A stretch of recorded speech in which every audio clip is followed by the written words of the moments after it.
Alright, hello and welcome back to another session of The Roottrees Are Dead. Hope you guys are doing well. As always, in the last session, we started a Roottree Mania, right? And we got hired once again. Well, yeah, let's go back. So after this, so Roottree Mania, it's after the events of, I think is it a year? I think it's 8 months after, I think, of the Roottrees Are Dead, the storyline. And we get hired once again, but this time by none other than Clark Rafferty LaRoe, who is now the president of, or the sixth president of the Roottree Candy Company. So basically, a few things happen. Basically, after Sam Marsden's six-piece book, it was a bestseller for like a couple of months, got mixed receptions, but after that, some people decide to say that they're Roottree, right? Some people are saying that, you know, they're part of the inheritance of the Clancy Trust, right? And one person in particular was the five-piece, who was David Fellows? Is that his name? Actually, let me look in. Roottree Mania, far locked in. I think his name is David Fellows, I believe. Let's get in there. Yeah, David Fellows, a musician, and he went public and said, well, he changed his name as well to 5Ps because he was one of the illegitimate child of someone in the Roottree family, and it turns out it was Guy Hudson, a very naughty boy, the third president, who, like, he was the one who kind of ran down the company, you know. He got the caviar flavor and some other flavors, and he also did parties, private parties, and it was all, you know, Hudson guy. He was a busy man, but the only positive thing about him was that he did like branch out, I guess, in a few markets, but he didn't really do anything much but spend a lot of money on parties, most likely infidelity with some of his secretaries, and so on and so forth. We've locked in 4 people. We did find out Stephanie got a child, Carol. They got they got the baby after the couple months, and that kind of helped us unlock the next part of the story. Now I have to find 12 more. I don't know who, and we're in this situation now. Yeah, we're in this situation. Okay. So look here. So we found Regina Clementine, who was another person who, I mean, Sam came back, right, after we got the 4th person. Sam said, I was a bit skeptical about 5P's guy, David, but what's his name? Felix or whatever. I don't know if she was, I don't know what she addressed him as. But after that, she decided to, because, you know, Sam was in a similar situation, right? She was someone who was an illegitimate child, but didn't get any of the shares of the Clancy Trust, but now she does. And, yeah, she was skeptical on David. Second person was Norma Mom, and Jane Doe Roottree. And we're on them. We've got some intel on them. Her anonymous mom was, what's her name? Oh shit! Do I know her name? Is it here? Christy? Is it Christy Garland? No, it's not Christy Garland. Actually, do I know Anonymous name? I really need to know who's who here. Regina Clementine. Who's this? Pharaoh. No. Caro. Oh. Corinne Schwartz, I think. Was it? Who's Catherine Garrett? I don't think.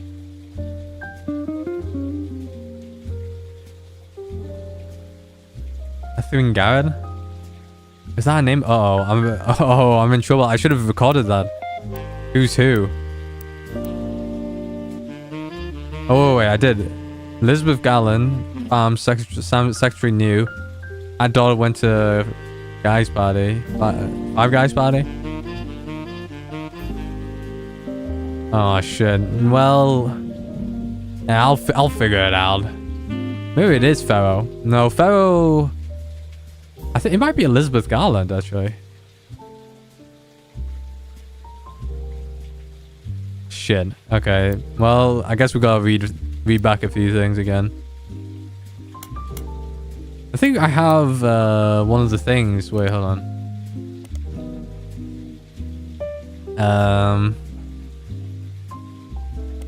Anonymom. Connie May. I don't think I know.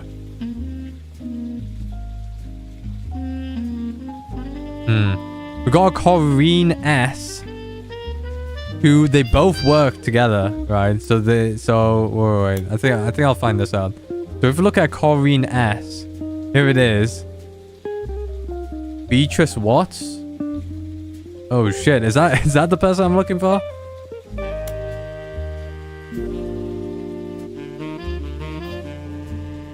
I think I might figure it out. Beatrice Watts. Corinne. Is that her name? Corinne? Corinne S. Yeah. So, wait. So if I fall back here, is this Beatrice Watts? Yeah, I don't even know. Oh, shit. I don't know who's who, bro.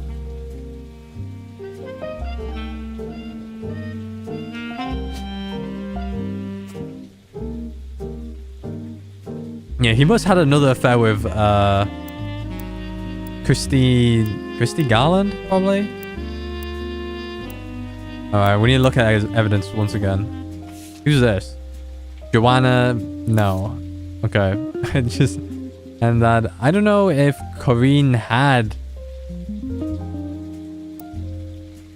We don't know actually. I don't think I do know. I think I'm just gonna unknown here. We're just gonna unknown.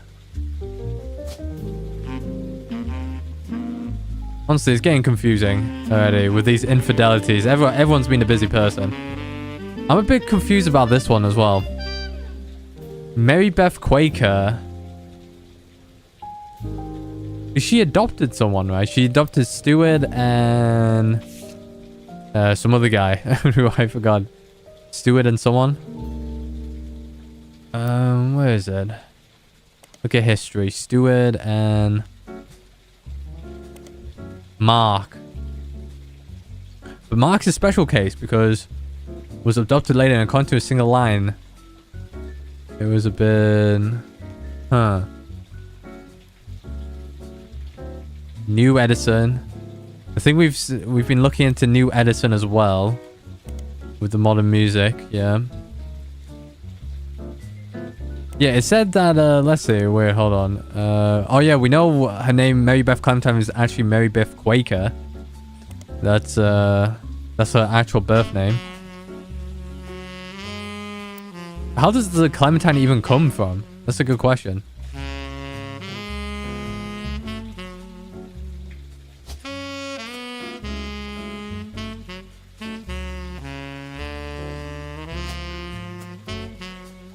I'm confused. But yeah, I'm confused. Maybe we're on the nose on this one, but we'll see. Let's throw it away. It must be here, right?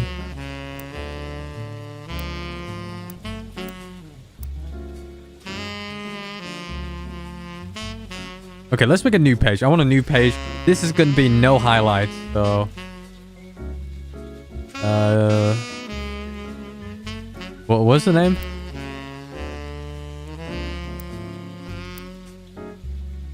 Alright, throw that away. Looking for... Company records. Beatrice Watts. Beatrice Watts? They say they both came at the same time, right?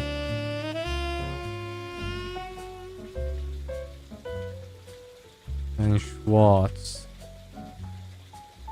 I'll put 9078. Oh, no. Oh, I'm going up. 9078. Beatrice Watts. Beatrice Watts to... What's the name? Oh, God. I don't know what... What's the name? What I'm looking for. The Anomenon, which was a pig tree. Yeah, this. They found out it's Corny May. Yeah, Corny May. Wait, hold on. Corny May? Close to Mary... What was her name? Clementine? Corny May Watts. Should be the name, question mark. Beatrice Watts used to be a secretary. I think she was a manager at a department store, so retail? Manager? A coach. A manager. And Corinne S. Yeah. We're credible. Did you go into it? I think I might have to search Anomenon in the news time. Confirm. Oh, maybe the Bullock County Times? No.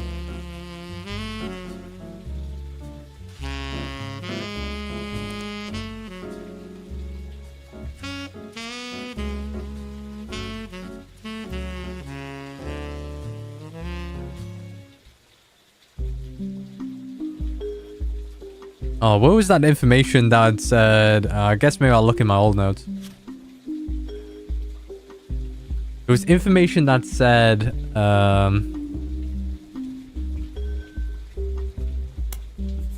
throw that away. Work time temp. That said... what was it? What was it? It was... Oh, maybe I'll go down here. Credible. This included her job secretary at the late 70s. She was not part of it.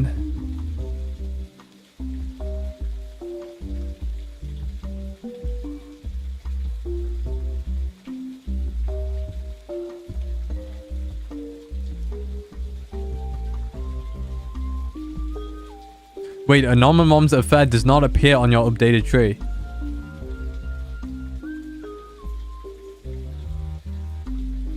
Alright, so I'm looking at... So it might be Corinne Schwartz that we're looking at, maybe.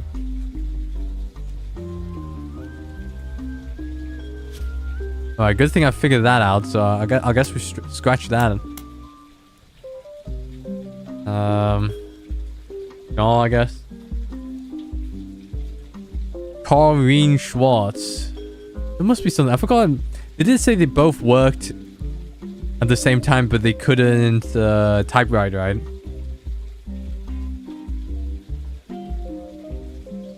I forgot where that was, though. That's a bit... Team Blast.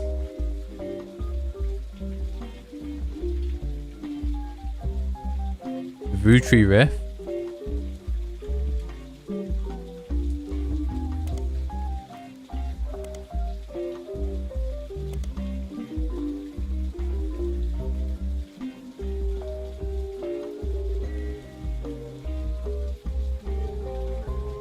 Mary Beth Clementine.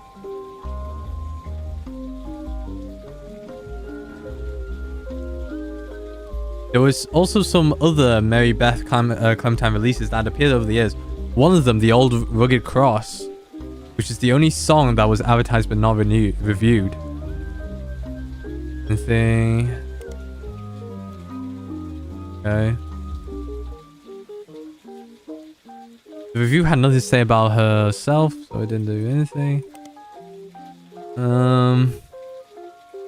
New Edison, yeah, we know that she was with Sterling. Is that what I'm thinking? Sterling.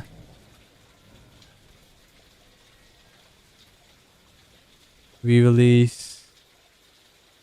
Oh, here we go. And says that the first edition was originally published before she legally changed her name. So she was, So, yeah. So she was Mary Beth Quaker, of course.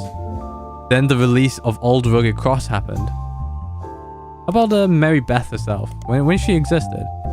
In 1942 and 1959? Her repertoire was a mix of religious and popular songs. Okay. So she is related. So she clearly was with Miracle Jr. Maybe. Question?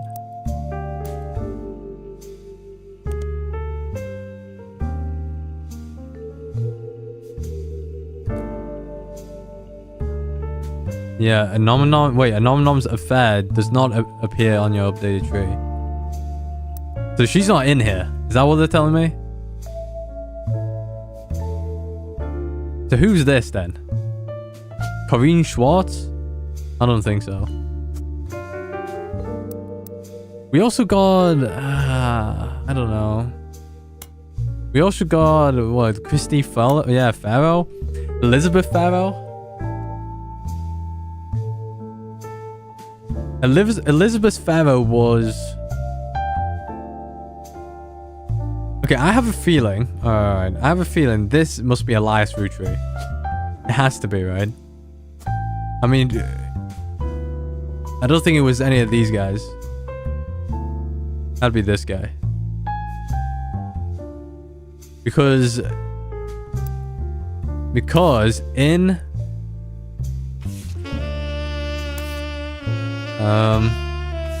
the sick pieces... yeah, here we go. Sam also says her son only once asked her who's Beth because they overheard them yelling about someone with that name. As far as Sam knows, Elias once had a secretary named Elizabeth. Different Elizabeth than the supervisor on the farm. She never met her. So what? I look up other... Alright, let's figure it out. Did they get married? No, infidelity. So... It's not Elizabeth Farrow. Was there another Elizabeth here? Ah, here we go. Elizabeth Cravensworth. This could be it.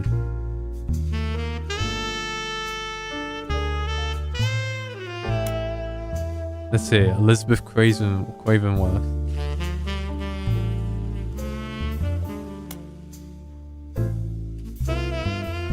Ah, here we go. It stopped in 1979.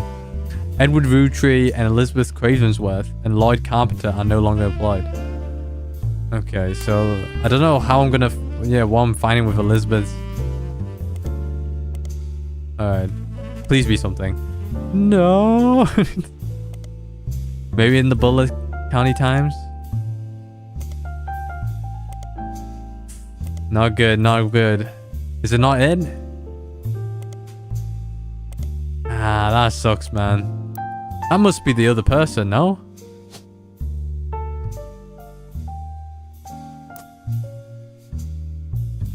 Because what do they mean by this, right? Where is it? In the 6 pieces.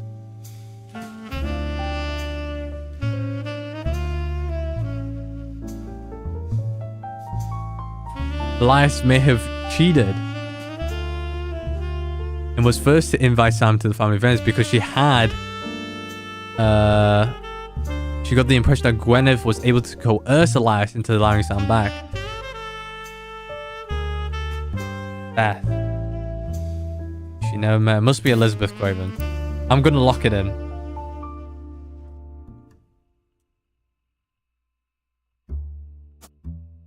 It has to be. I don't know if she's a secretary now. She was like a... Well, you know, fuck it. It has to be. So is this Miracle? Well, I've put it down there, but... Probably. It probably is. Even though she adopted, which is... Yeah, isn't this meant to be like adoption? Why is it like split up? It's a good question, right? Okay, what we got? The missing pieces. I don't fucking know what this tells. Base E-Blub. Could this be the popular GIF? Exclusive Cicely Sanchez? This utensil will help you lose 50 pounds. Nothing. 6 pieces.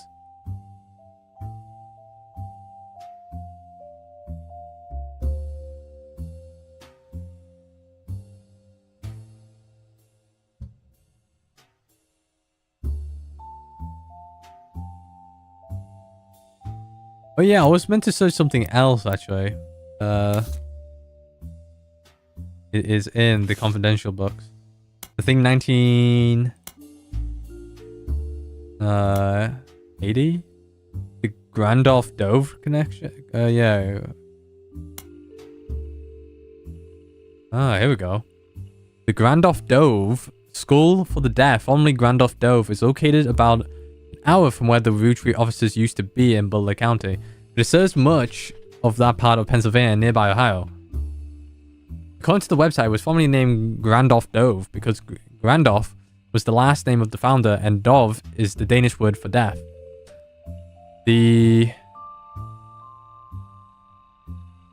Oh no. Sorry, I had to yawn. The founder had issues with government translators, leading to an odd transcription issue. In 1990, it was renamed to be better represent the school's purpose and to correct the embarrassing lack of efforts and awareness demonstrated by the government officials in those early days. Their staff is listed on the website. You scan through all the biographies and found that the principal, Miss Ford, is fluent in 5 languages, including ASL. She has been working at the school for 15 years. Miss Ford's bio also mentions she's not deaf herself, but she rather learned sign language to communicate with the dove. It mentioned that she was responsible for securing the funding for Hudson Wing. Guess we'll look into that. Hudson Wing was an expansion to Grandolph Dove, now Grandolph, the school of deaf, first built in 1982. It's a separate, much smaller building, half a block from the main campus, and operates as a small independent school that offers free ASL classes for the family. You know, it's kind of crazy because here in the UK, we have British Sign Language, which is completely different, and there's other types of sign language. It's a shame that we, you know, like, there isn't a universal sign language. So yeah, it's kind of weird there isn't a universal one. According to the history side, they got their name after the president of the company. Maybe there is a universal one, but I think some of them are similar to each their own, I think. So, according to the history side, they got their name after the president of the Roottrees company, which was, alright, Guy Hudson, generously donated $25,000 towards the construction. There's also a very vague section that you somewhat fill in with details from another information you've seen about the school. It mentions that the donation came at the instance of an employee of the Roottrees at the time.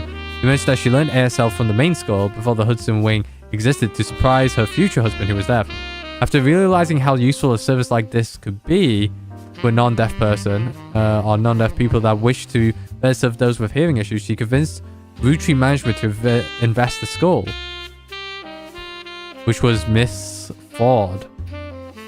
The Hudson Wing opened and she became the first teacher at the campus. Okay, write that down. So Hudson, Miss Hudson. Well, it's not Miss Hudson, Miss Ford. Ford in the 1980s, upper 1980s.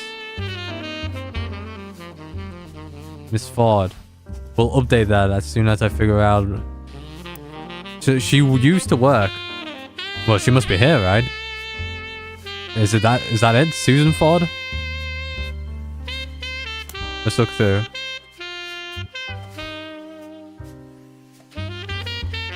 Interpreter. Ah, here we go. Yeah, there we go. Susan Ford. We figured that out. But does that mean he... Susan Ford. Interpreter. Oh, hold on. I don't know if that's how you spell it. Felt like it. Interpreter was hired by Roottrees. Left in 1980. Interpreter was hired by Roottrees. Yeah. 2 T's. Susan Ford. I'm assuming she was... Is this the final affair? Is that... Dude, this guy had how many affairs? 1, 2, 3, 4, 5. Cheeky guy, ain't he? 5 affairs. How am I going to find pictures of this? That's a good question. Grandolph Dove. Alright, I'm going to search periodicals.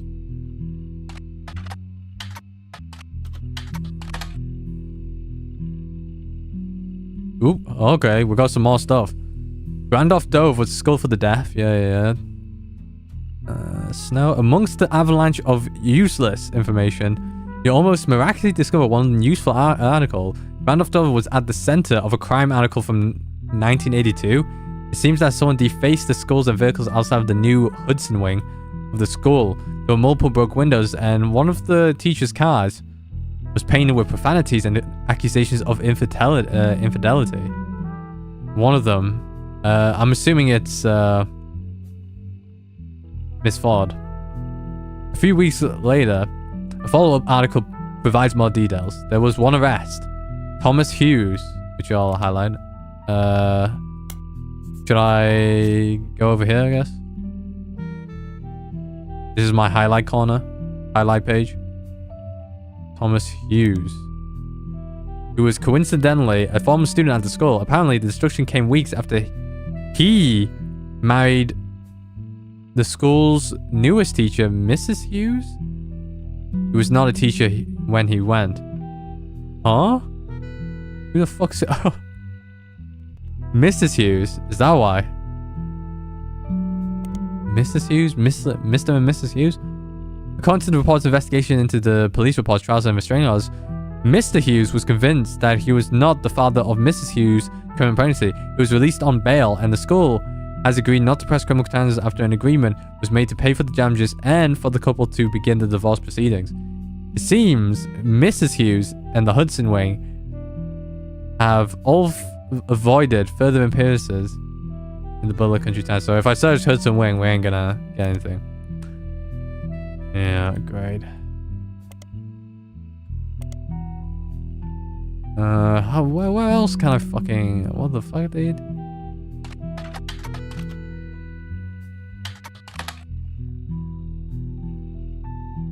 Alright, great. Another fucking dead end. Why is it always dead ends, man? I just don't get anything from this shit, bro, you know? Like... Thomas Hughes? I guess we'll just search the internet for him. What do you mean? The fuck do you mean? Alright, I guess we look into the evidence and see if a Hughes was hired at some point. 4. Okay, let's see if anyone Hughes. She said Mrs. Hughes. Fuck. So I wouldn't know who the Hughes were. This is Mrs. Hughes. Fuck me, bro.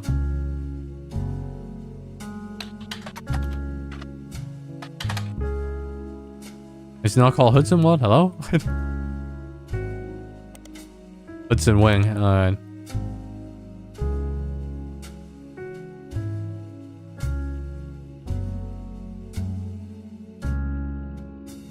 She became the first teacher. Unless... Yeah, unless... Susan Ford was Mrs. Hudson. I'll go for it. Susan... I don't even know. Hudson? I guess. Hughes? Ford? Well, why am I saying Hudson? Hudson was this guy. Susan Hughes, who was an interpreter. I guess she's a teacher, I guess. I don't even know now. Teacher? Lawyer? No. Preacher? Politics? School? Secretary?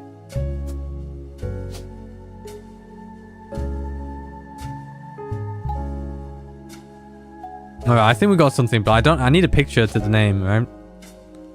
Professor? I don't think she's a professor. Student? No. I mean, maybe secretary might work? I don't... Nah.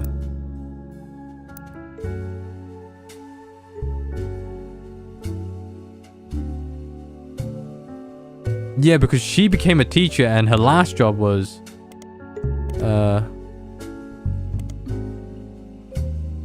Yeah, Mrs. Ford. Oh, the principal now.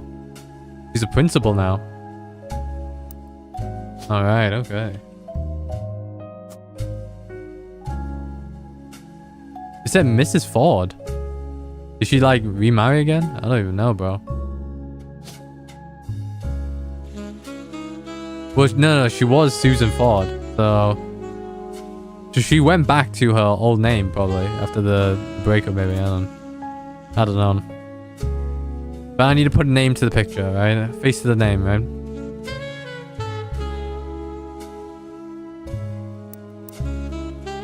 I don't know where I could find it, but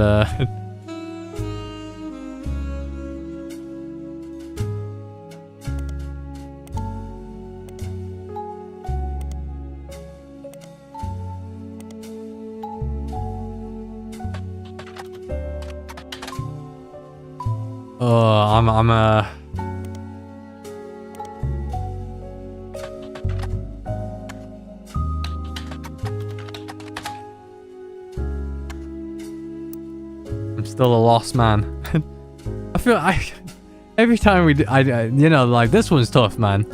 Like every time I find like some kind of lead, it just always leads like somewhere off. I don't know. We got information. I think you can't be complaining about that. We got information, right? Chris Raff 75. Maybe we should search about Chris Raff. Oh, here we go.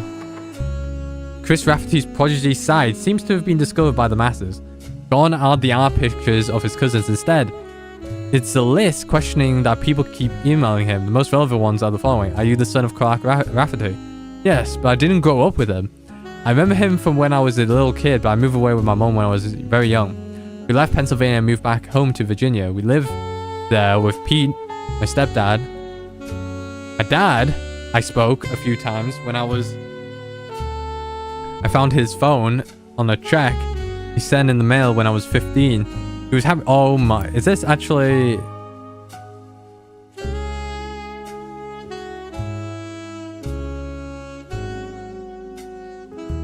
Okay. Oh, maybe it's not Elias then. Oh, I don't know. Is this Clark Rafferty? I don't think I don't know, we'll see. Was happy to hear from me, and now he calls me once a month. He came to visit me at college. He tells me things I don't remember, and people like Guy Hudson and Ernie Madsen. My dad and I get along, but obviously we aren't very close. Did you ever meet the Roottrees? I used to know the Roottrees, but never the sisters. I was in the office sometimes when I was a kid, and I definitely met Guy Hudson before he died, but I don't remember. My memory's weird. It's hard to know what I actually remember and what I only think I do because I have pictures. For example, I have a photo from when I was 5 in the office, and my dad and Guy was there. Is that the picture I got? I made myself sick by eating chocolate, and some woman who I don't know cleaned my face. I don't know if my memories of the of that come from the picture or not. The photo's been evidence. How did you have proof of Ernie Madsen's heart condition? I knew Ernie had a heart problem because my dad told me on one of our phone calls. I asked him about the poison because I saw it on the Roottrees curse website, and he emailed me some old stuff, including the proof. But even with the proof, the website didn't take it down. Spell fiance wrong? I'm not good with spelling or writing. I'm a good painter and other ad. I'm going to school to learn how to edit movies. I want to make cartoons someday. Lulu is much better at spelling. Wait, if we have a picture, does that mean Clark Rafferty? We're putting Clark on the board? Where's the evidence? Okay.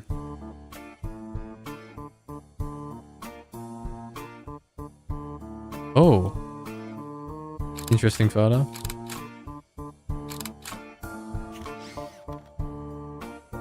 Chris is on the photo. His father and Guy Hudson, while they were distracted, he snuck into the supply of chocolate they kept for visitors and Todd's. Chris Rafferty did not know who the woman on the photo was.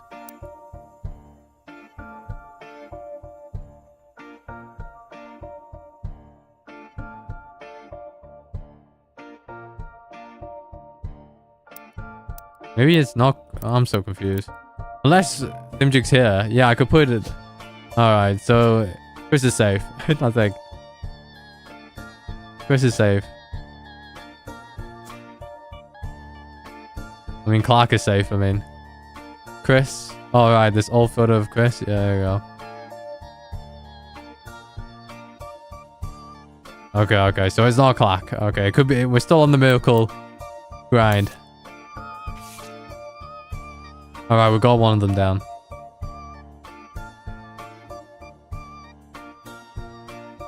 November New Roottrees? Is there anything November Studio?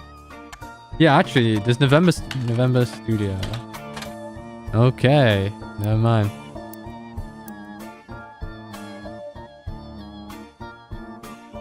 Occupation can only be found on Brian Jones' company website. Should I put Jones's in print?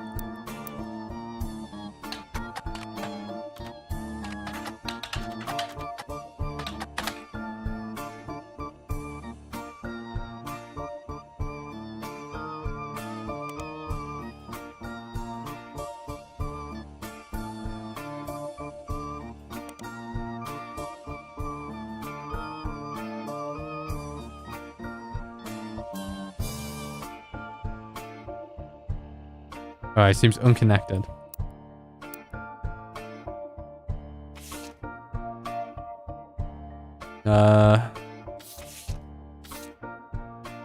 Reminders. What else we got? Oh, yeah, here we go. Robert Roottrees.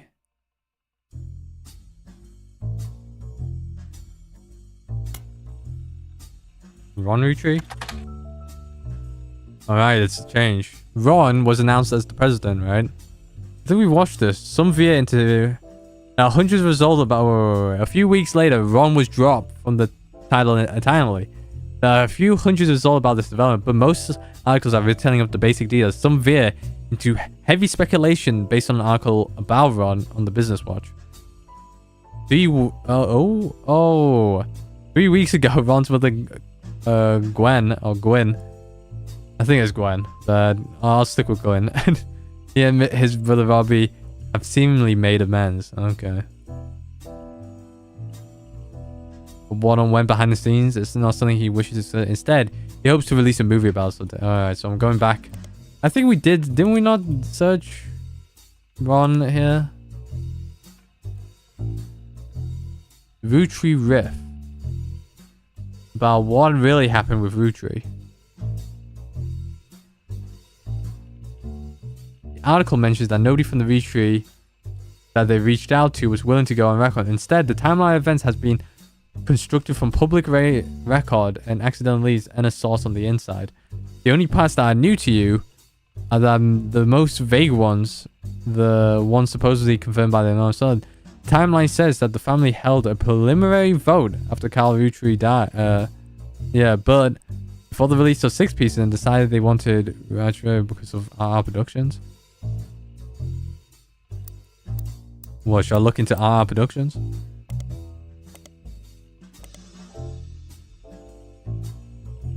Guys Like Us remake? What the hell is that?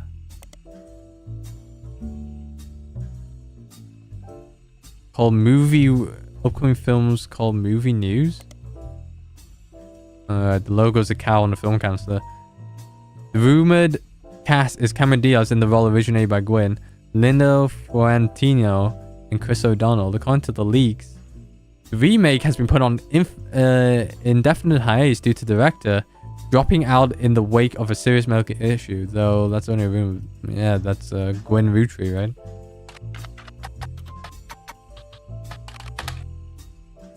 Guys Like Us. He's just peacefully in his sleep with a severe case of pneumonia. He had been in relatively good health. That sucks, huh? Oh, that didn't tell us shit, though.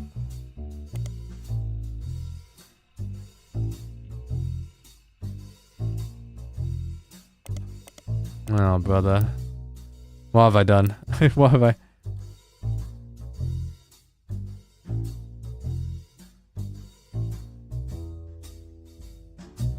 Just such a Elias Roottrees? I don't know if...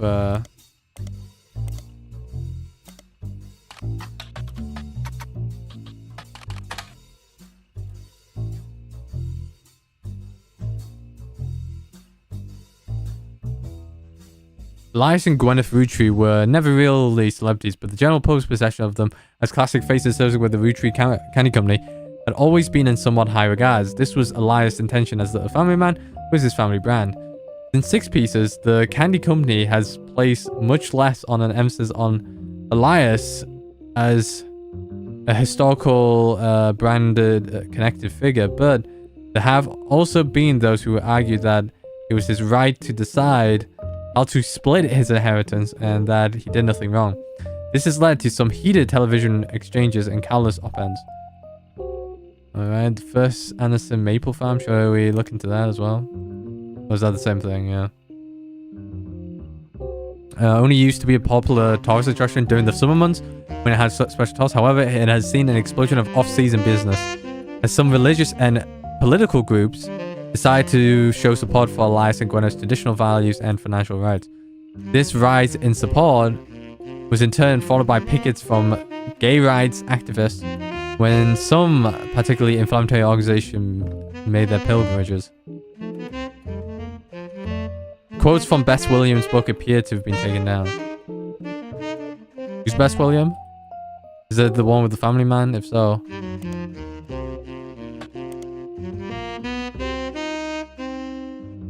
Yeah, the family man. But I don't think it mattered, right? I'll search it. Why not?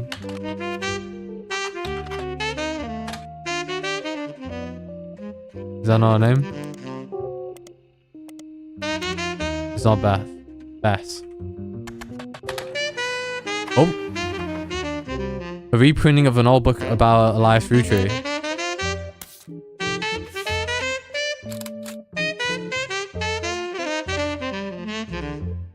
Alright. The dictionary defines propaganda as information, especially of a bias or misleading nature, used to promote or publicize a particular cause or point of view. But if they were to replace that information with a picture, it would be a picture of this book.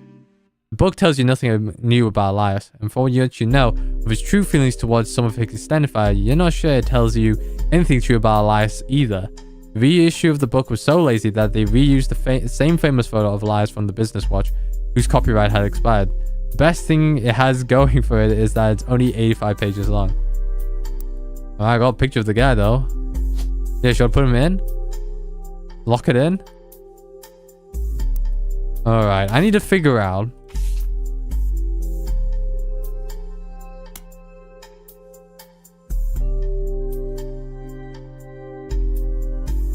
Lloyd Carpenter. Elizabeth Cravensworth.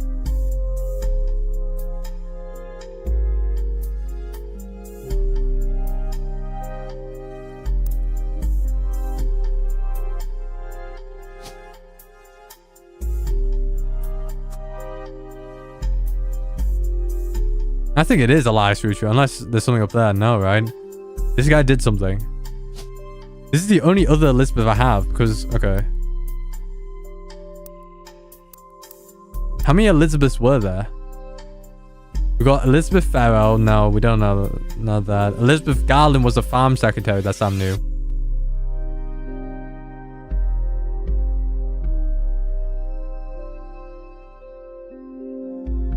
Who's Elizabeth Farrell? Yeah, now I look at it. Who's Elizabeth Farrell?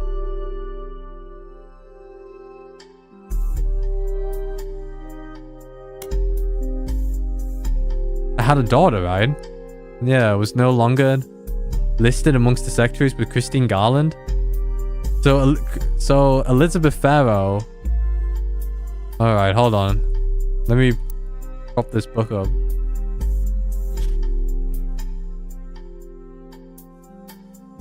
Elizabeth Farrell. Farm supervisor.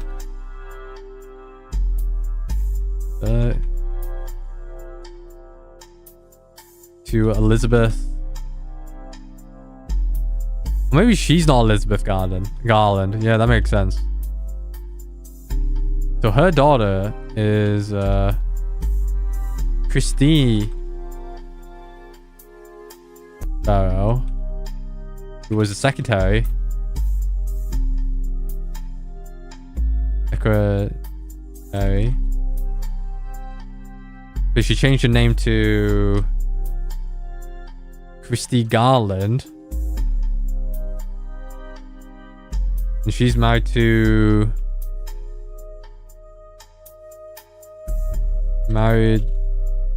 Steve Garland. pregnant as well. Fling, you know, quick. I just, you know, plus pregnant. Pregnant.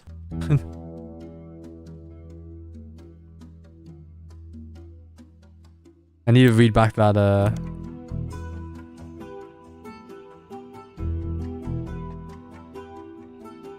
Aloyus, or what it was called. It's not there?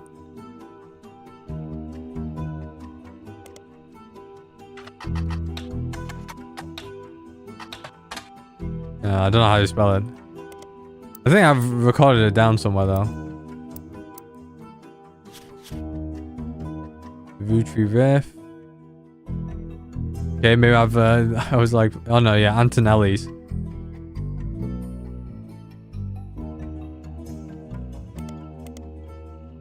Yeah, it's not, is it Bullock County Times?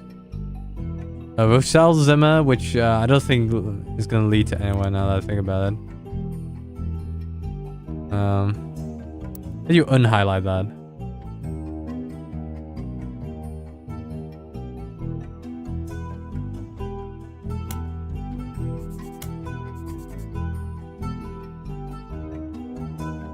Will I find it? Yeah, she's over there.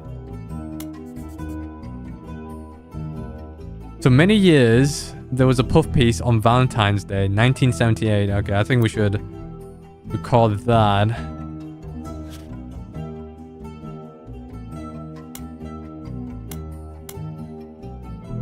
In 1978, Christine Garland.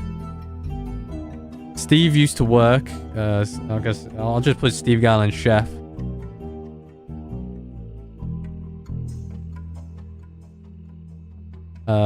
Used to work extra hours to be there. Was he a chef?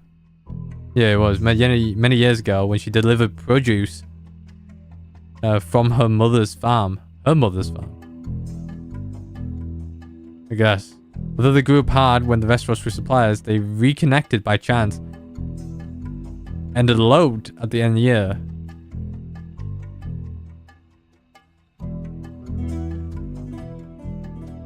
I guess they're not married. No, they said eloped, right? Isn't that right? I'll put eloped. Night Steve Garland eloped chef. Pregnant in 1978.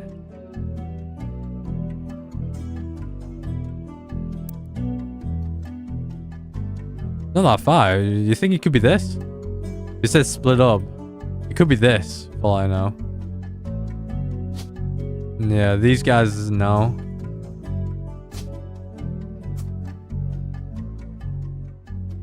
Or maybe it's this. I don't know, man. Was Joanna in the... Joanna is no longer listed. But Joanna Fellows has been added. When did Joanne left? That's a good question.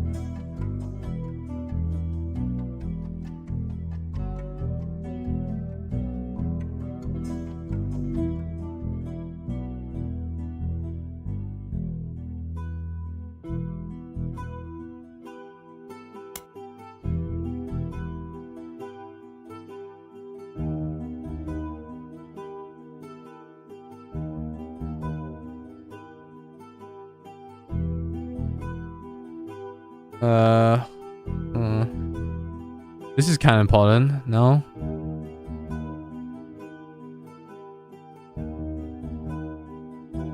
Susan Ford no longer works in the department.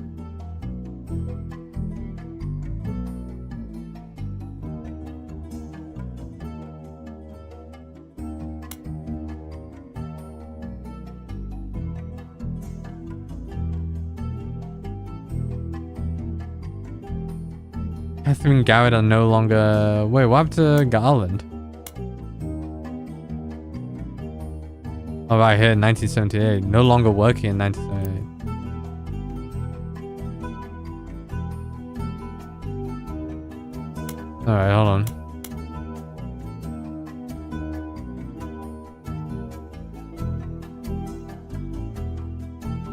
on. Secretary. With Beatrice Watts.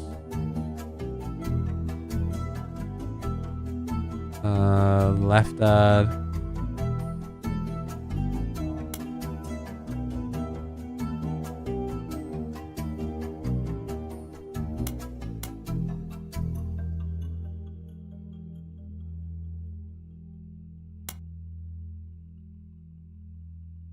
In 1980.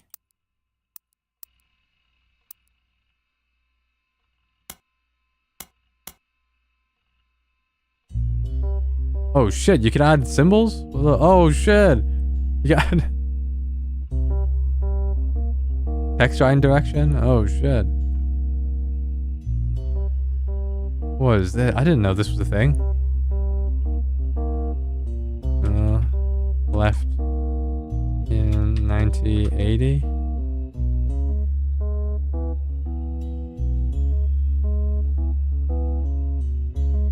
Oh, correct, 1978. What was it, 1979? Let's see.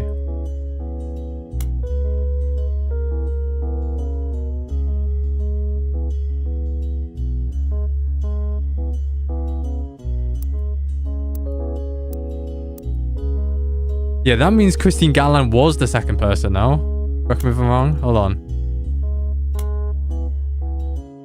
Joanna is not here. Oh no, Joanna is here. And we know she's the first one, right?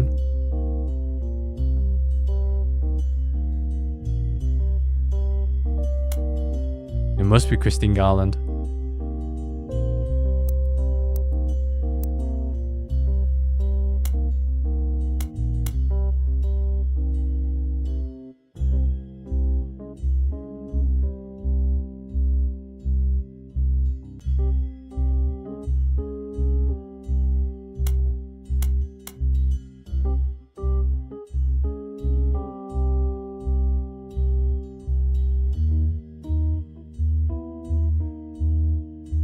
When did she get hired? 1976?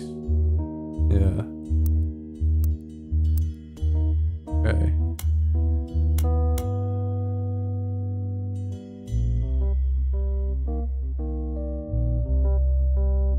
Okay. I think I got something. This must be Christy Garland. It has to be.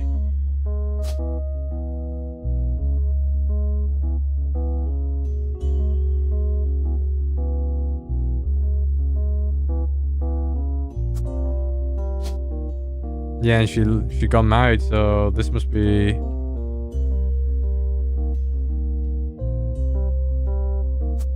Has to be. I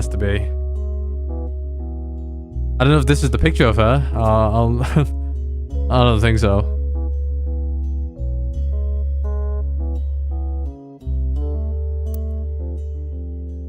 How about Susan Ford? Was she the last affair, or was she this affair?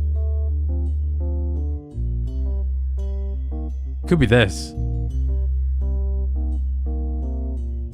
It is pretty recent. Decisions, you know.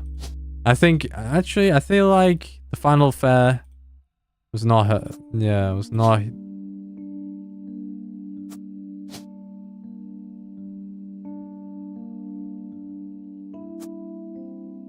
Because she joined, what was her name? Susan Ford, interpreter, hired at the Roottrees in 1978, I think.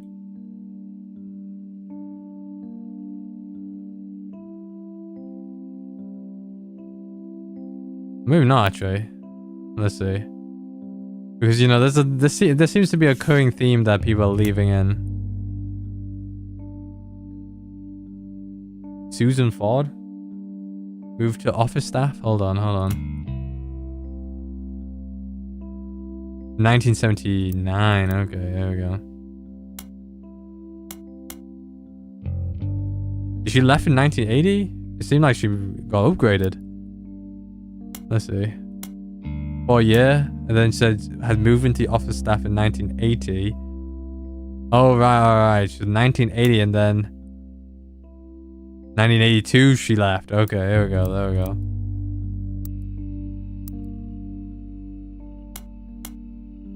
Moved to left in 1982. 1982, and then she went on to be, I don't know, moved to office.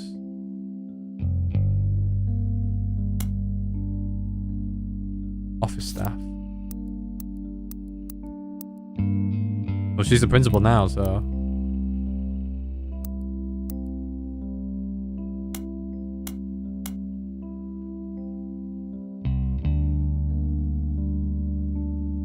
And then left in 1982. All right.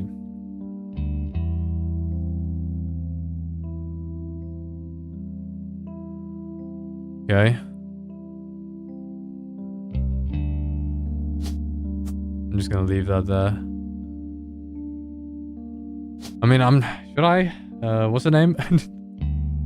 Susan Ford, who's now a principal.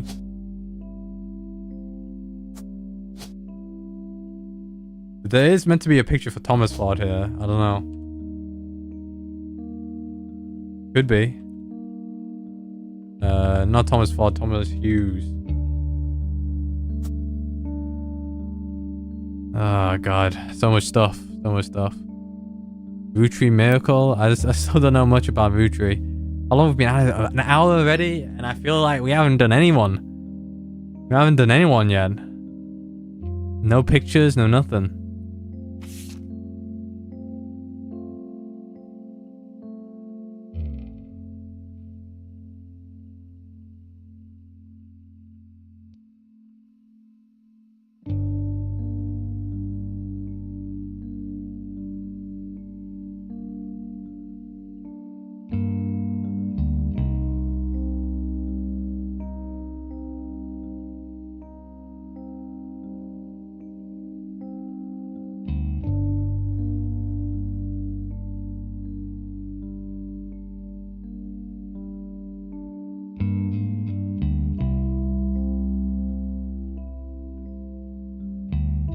Yeah, what's this photo of this guy?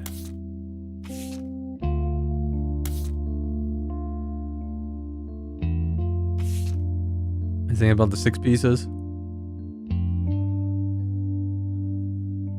Met her daughter at one of Guy's parties and they eloped quickly.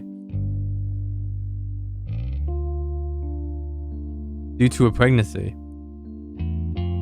Elizabeth wasn't aware that the rumor has it that her daughter showed up with Guy. Didn't seem comfortable switching partners. I don't know what that means.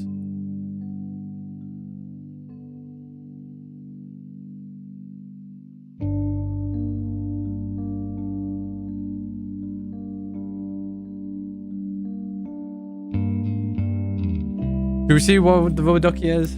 Might as well. Let me see what it says. Now that sometimes is worth looking into. Oh god, which one? Reminders. In your evidence goes over the most important people. Alright, it's telling me to go back to reminders. Alright, what we got? Roottrees candy coming. I think we searched this already. The Roottrees.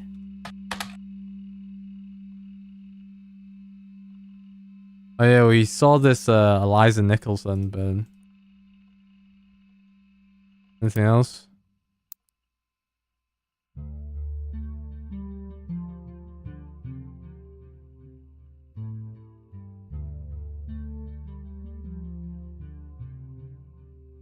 Should I put the Roottrees sisters? Or Cal Roottrees?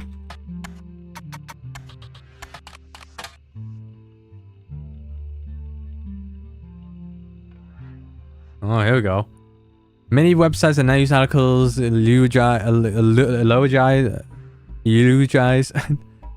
if I said that wrong. Carl Roottrees along eulogize. There we go.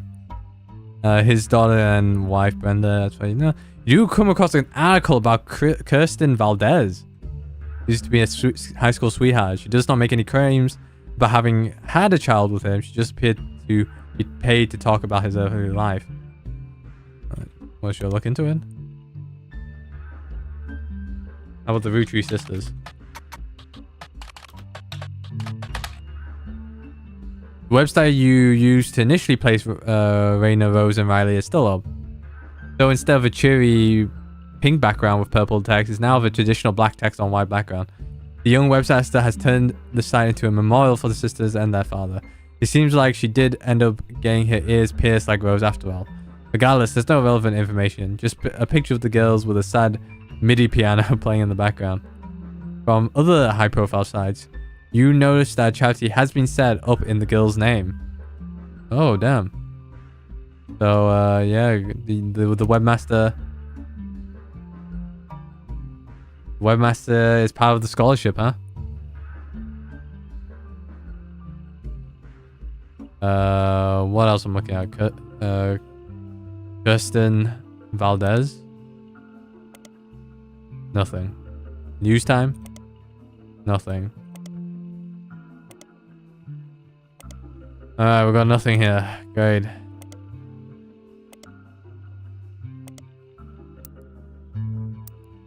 What else is there? Oh, should I search Lawn Roottrees and Jim Roottrees, I guess?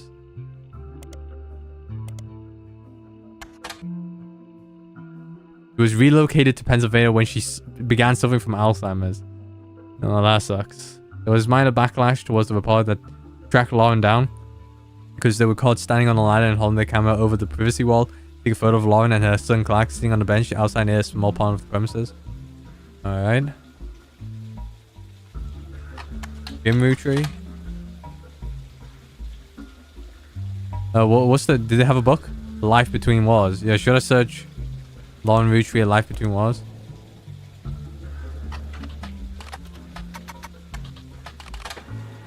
Alright, here we go.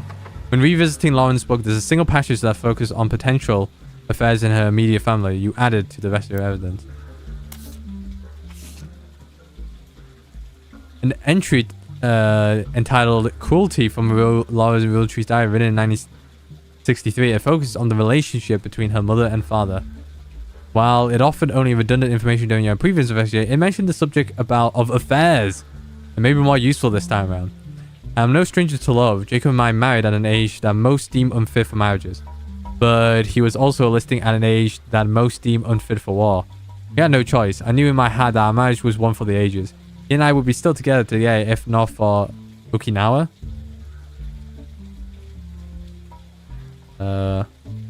Like the place? Okay, Okinawa? Alright, he died in the war there.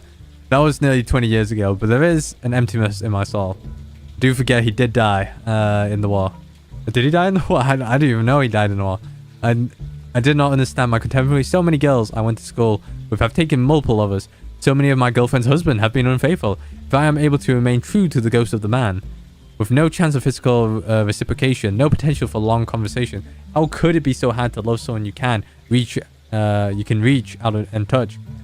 Someone you can joke with? I have not had to deal with madness at home. My parents are a perfect match in the worst way. My mother's cruelty is a perfect fit for my father's general spite.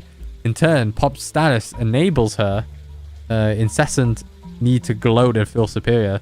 I have grown up with their cruelty and disdain for others my entire life. Even my family remains unspared. They make fun of my grandpop and his family, saying blood is thicker than soap, but nothing's thicker than liars. They mimic Grandma Gwyneth's lips and says her kindness as a weakness. Liar, please remember them. Not even our family maladies and religion go unmocked. Remember, God only put one eye in miracle. I can say without a doubt in mind that my parents have never had eyes for anyone outside their marriage. They're too self-centered to look astray. I don't even know what you even were getting from this. I guess Gwyneth has a list, but it does. Please remember them. Remember, God only put one eye in miracle. What should I look in miracle? Just talk about miracle.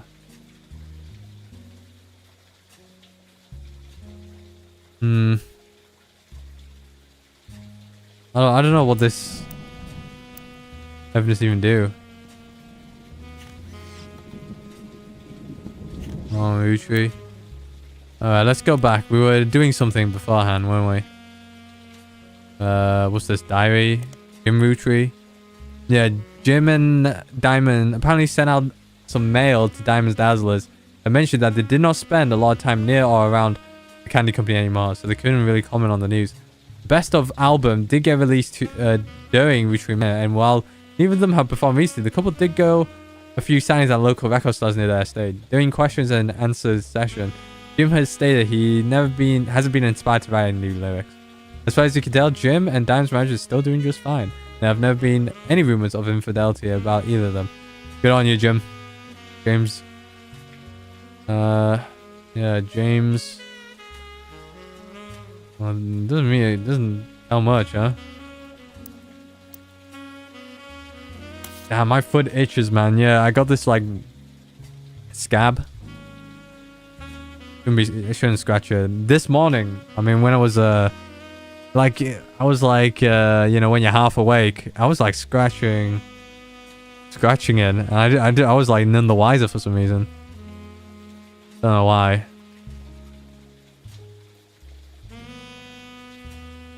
Checked it. I think I did make it worse.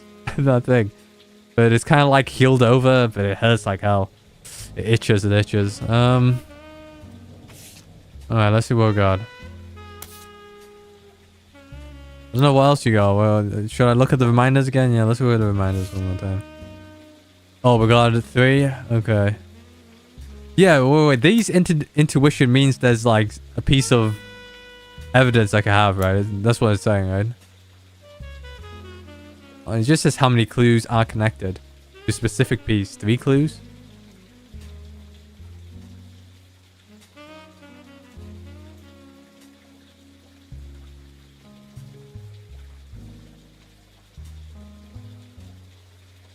You look at Carl I wanted. See what she's doing now?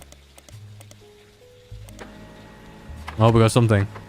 After 6 pieces, Caroline Morden did a television interview. Someone has uploaded a partial transcript of that interview on the television section of a messaging community. The transcript is only her answers and missing the questions. This creates a somewhat confusing reading experience, but it does give you a bit more history about Caroline and some of her family members. Alright. 45 minutes. Transcript. Thanks for having me. I never really fit into the family, so it didn't surprise me. She could have put me in if she wanted to talk about the time during my activism days when I almost got arrested for stealing the sparks plug out of all her tractors, but I don't really think I fit her narrative. I'm guessing Sam? Yes and no. They never tried to kick me out or send me to live on a farm. That's what you mean. I was already pretty unpopular, and once everybody learned why I divorced my husband, few people paid attention to me. That's true. She's my wife. It's like, who is it? Eloise, right? Not legally, but we've been together for half our lives. Call it what it is. I was 20 and had just had my daughter. I had to look back on that time because I was a terrible mother the first few years. I left my daughter with my ex-husband and followed... Oh my god. And followed Guy on a private jet to Europe. He lost a tooth and a client. I found love and a better understanding of who I was still. In our family eyes. In our family eyes, his treat was somehow more acceptable. I'll explain that. No, I couldn't stand Guy. It seems like our family wrote off his behavior like he was some huge fan of romance or women. Wait, so she met Eloise on a trip. I bent my tongue. On a trip.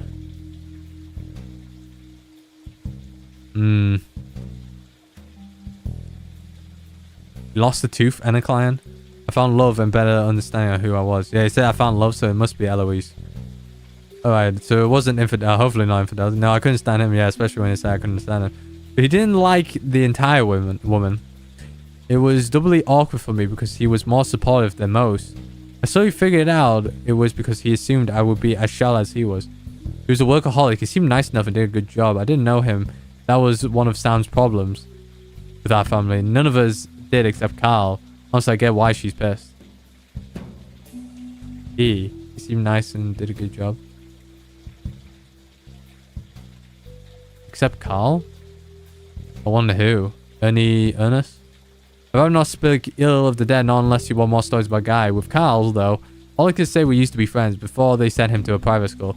He came back a lot judgier It made sense when they made him president. He was a lot like my father after they disciplined the fun out of him. After I started protesting the farms, he stopped returning my calls, and that's why they he said protesting. What's this protest? Oh well, he's hard to label. When I was a teenager, he was basically drunk or high or both all at the same time. He actually used to sell me pot. His problems with women were different than guys, but he never really judged me. I guess he knew I would be pretty hypocritical to judge anyone for anything. Back then, he was destructively unreliable in every way, but nowadays he's just kind of boring and old. I prefer that to how he used to be and to Guy and Carl, but it's still the cautionary tale. I hope I'm never that boring and old. Is this Miracle? He was basically drunk? Who the fuck is she referring to? He used to sell me pod? Must be a cool guy, no? Must be someone who's willing to sell the pod, huh? Well, that didn't really lead me much, honestly. I just gotta remember. Yeah, I finally wrote off his woman, but he didn't like the entire woman. Yeah, it was doubly awkward for me because he was more supportive than most. I guess guy was just he just loves women, huh?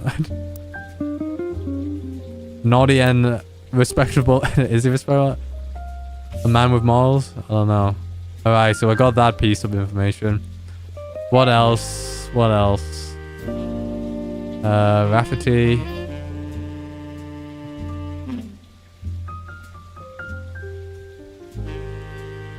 November Roottrees. Ronald and Robert Roottrees. I searched Robert Roottrees. It didn't search anything.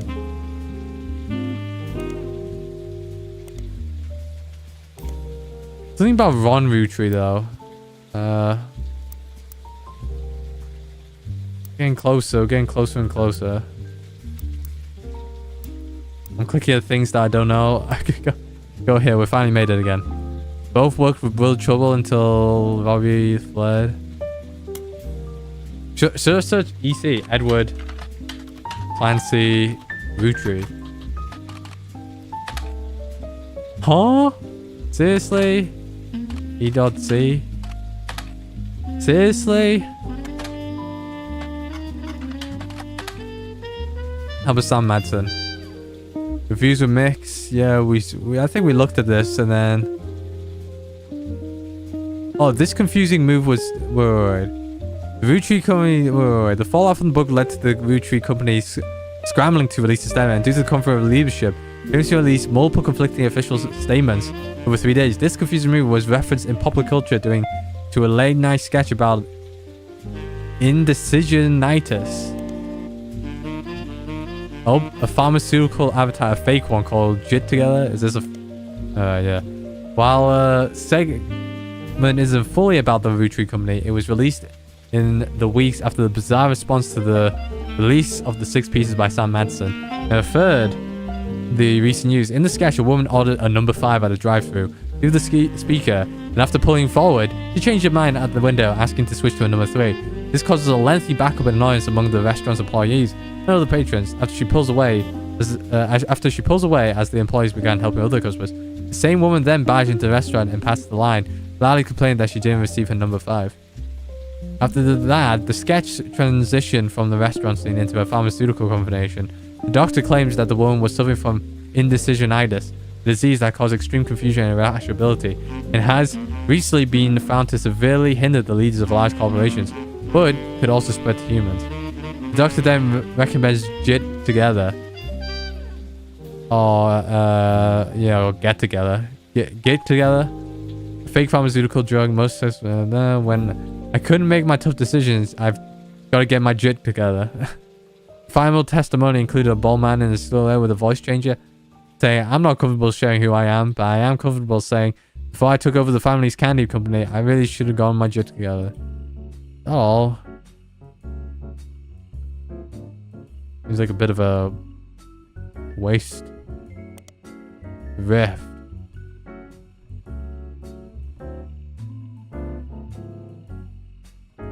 Revisit the Clancy Trust. Did you see the Clancy Trust? I think we've seen this already.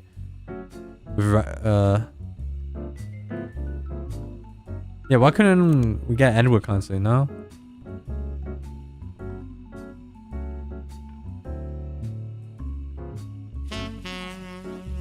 after the release.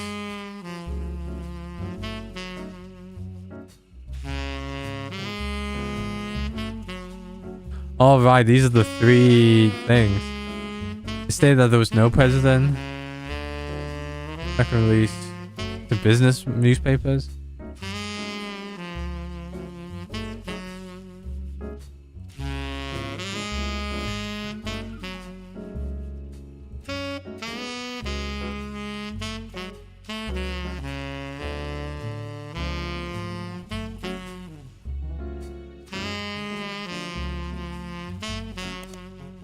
I don't have much.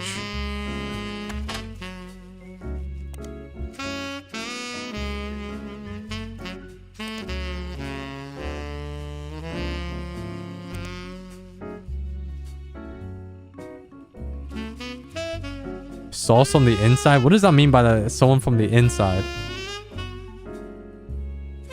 The timeline says that the family actually held a preliminary vote. Doesn't even tell me much, man. Alright, let's see what we got. Alright, let's go to the duck. Oh, something else.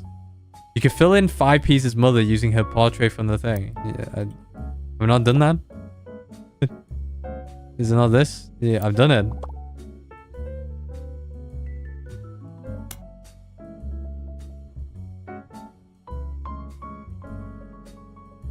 IP's revealed? What?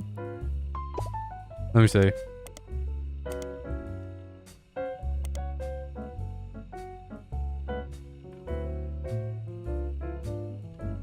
Alright. Is the name not Joanna? Is that... Yeah, Joanna. What the fuck?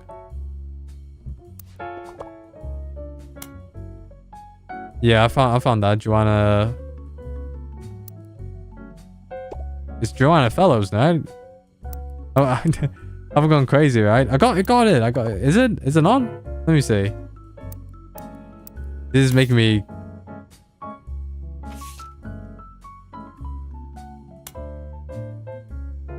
Joanna Robertson. Fuck.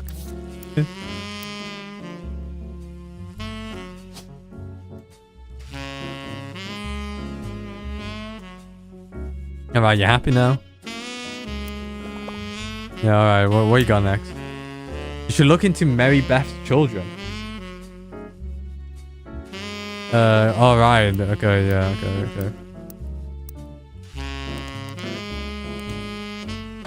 You would... Clementine.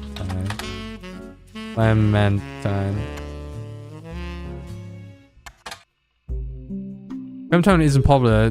Emergency in New Orleans. What, and Mark? Is this the special incident? Crocodile Clementine is listed on the website titled The Infamy List. It's a massive list of criminals who are known for odd crimes. Although Mark's nickname would imply he's hailed from Florida, a lot of others on the list come from there or Australia. Mark is listed as being from Los Angeles. He has a pretty big entry. He seems like a real piece of work. There's a very small note about him being the basket baby of 1950. But most everything else... What? Being the basket baby, but most everything else comes from his adulthood. He lost his job in 1975 as a pilot from a regional airline after he tried to board the wrong airline plane. He was drunk. He was charged with trespassing and assault. In 1982, he was arrested for transporting smuggled animals over the Canadian and Mexican borders for illegal reptile supply in Los Angeles. He was apparently quite successful for the first 4 years, but was caught when he had to make an emergency landing in Portland after he was bitten on the foot by a crocodile, hence the nickname. Apparently the Portland Telegraph is credited. Should we... There we go, new periodical. Yeah, actually, we had a few things about Portland as well. His mugshot from the incident has been added to your photos. In 1993, he was released on parole, but his freedom didn't last long. He was arrested in 1994 in San Diego for violating it in an attempt to visit his daughter's graduation. He famously punched the principal, a man named Billy Sims. Go search Billy Sims. Billy Sims is the principal of Sandstone Canyon High School, who had his missing 15 minutes of fame in 1994 when he was punched by Crocodile Clementine at a graduation ceremony. Pretty much every news organization, from Trustworthy to Tabloid, seemed to have their own take on the altercation. It wasn't the punch that captured the nation's attention. However, instead, it was Billy Sims' matter-of-the-fact response to the threat and his comments afterwards.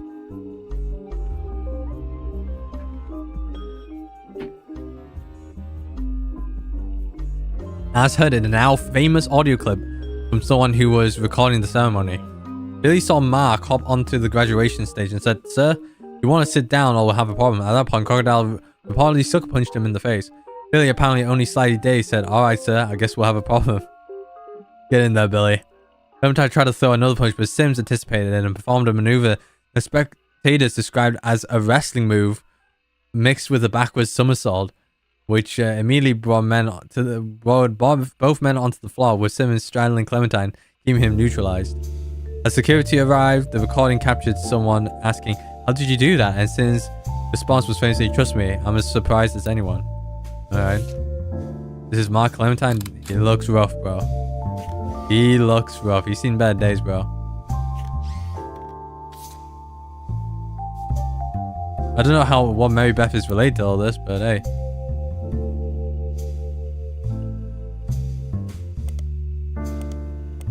Okay, we got a periodical. Where is it? The Portland Telegraph? News in Portland. Go search Mary Beth.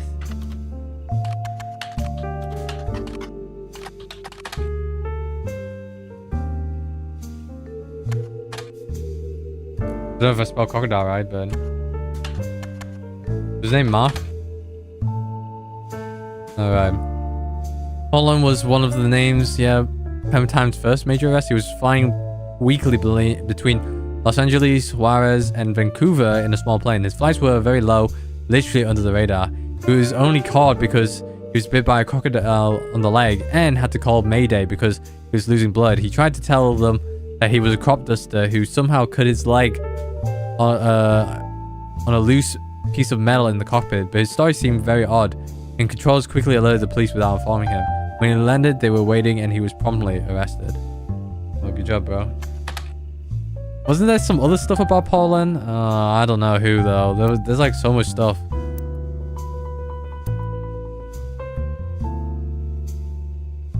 Yeah, like the... Go put like Guy Hudson. Skip the music there.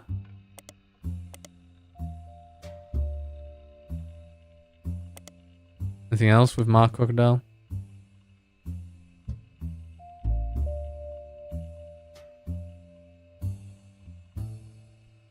Oh shit, there was like so much stuff. I don't even know where to look into, you know? Is this Portland? Yeah, I saw Portland like a few times already, but... It sucks. Maybe Lee Sanchez got something for us? I don't think so, but...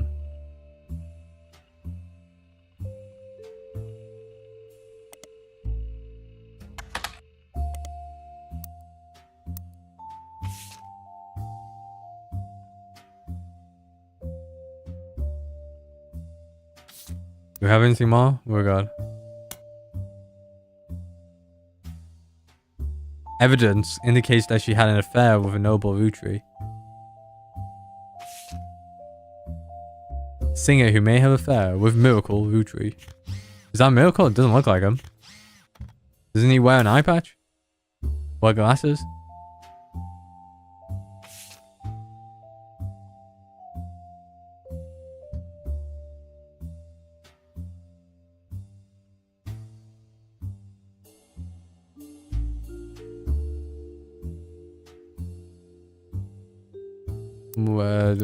Is he doing something in Miracle? No, nothing. Yeah, it's Miracle. I don't know why I'm going to put that. According to Regina's email, she was active between the 30s, which aligns with... Okay. So I wasn't wrong about this. I wasn't wrong about this. This must be...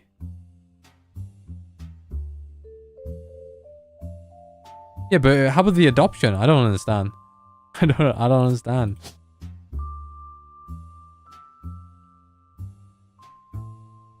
Mary Beth Quaker? She was a musician. Definitely. Alright, I could put a face to this. Wait, I could put a face to Miracle as well. What the fuck? He's a preacher. Alright, there we go. We do have faces now.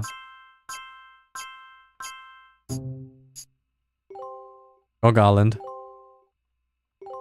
Few pictures of the boys here.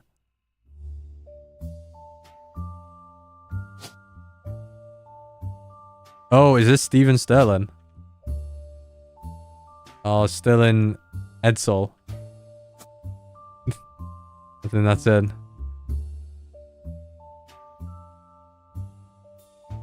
Alright, okay, I got you now. I'm getting it now. Stewart, and this is Crocodile. Yeah, I got you. It's all falling into places now, Clementine. And this is Regina. Clementine. And this is Mark. Clementine. Pilot? is Criminal there? I'll say Pilot. And this guy's an officer. There we go. Alright, we're doing work. Anything new?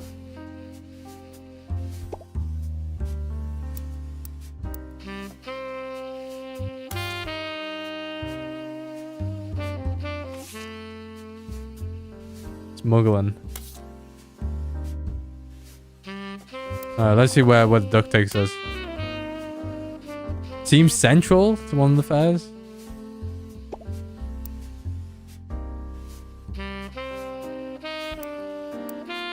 I mean, I'm assuming that'll be Elizabeth Farrow, Christine Farrow, right? And when that happened? Actually, I could see the event that happened, right? With the because he made a party there. So let's just confirm.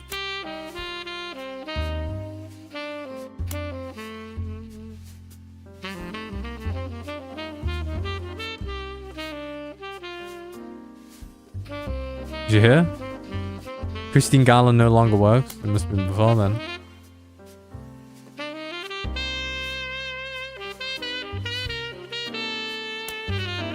Or was it before here? None, it says. I mean, I got someone, but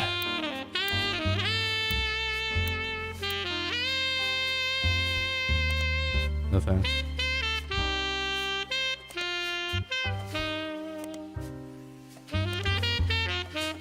Rochelle Zimmer? Do you think Rochelle Zimmer will make a comeback?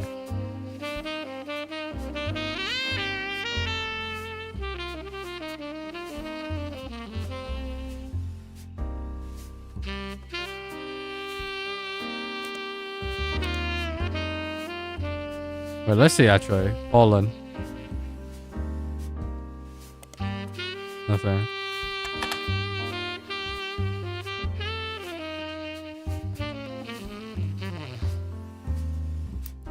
Well, I'm assuming it's this one, right? Yeah, I got it. Well, what more does it want? Yeah. Oh, mentions an owner. Zimmer? Whoa. No way. I didn't see a Zimmer now. Madsen, though.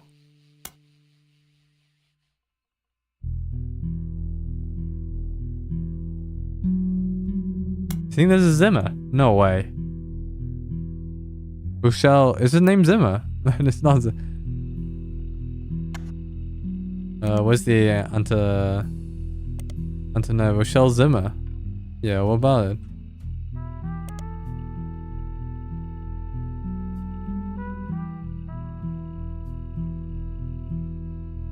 Called bookmarks. Mark was whoa. Rochelle and her husband Mark Zimmer have been a few times. Rochelle owned the Antonellis. an Italian restaurant. Mark owned a local bookstore called Bookmarks.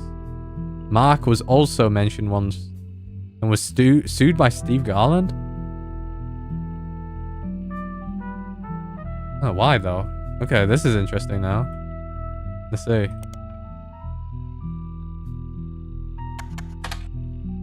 I'll sure see Steve Garland now.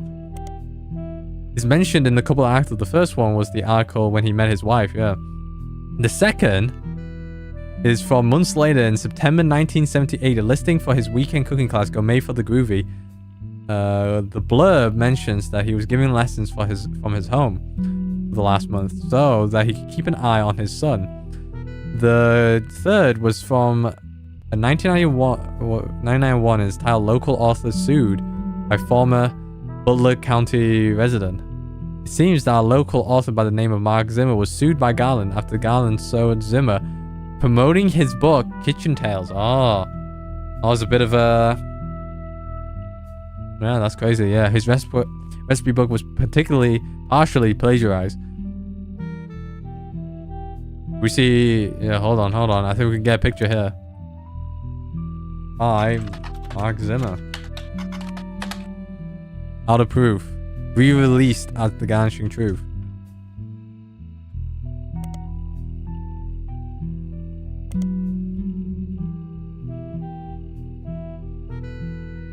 There's nothing. How about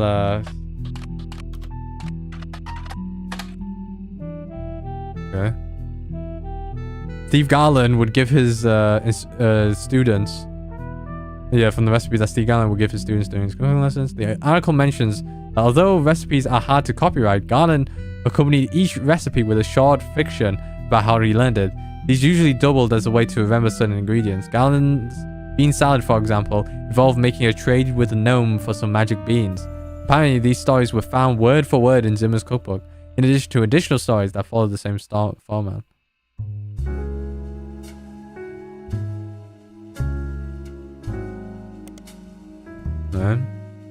Is this a book? This is a listing. You mean a Gourmet for the Groovy? This is a weekend cooking class? I don't think this is a book. Yeah, that's not a book.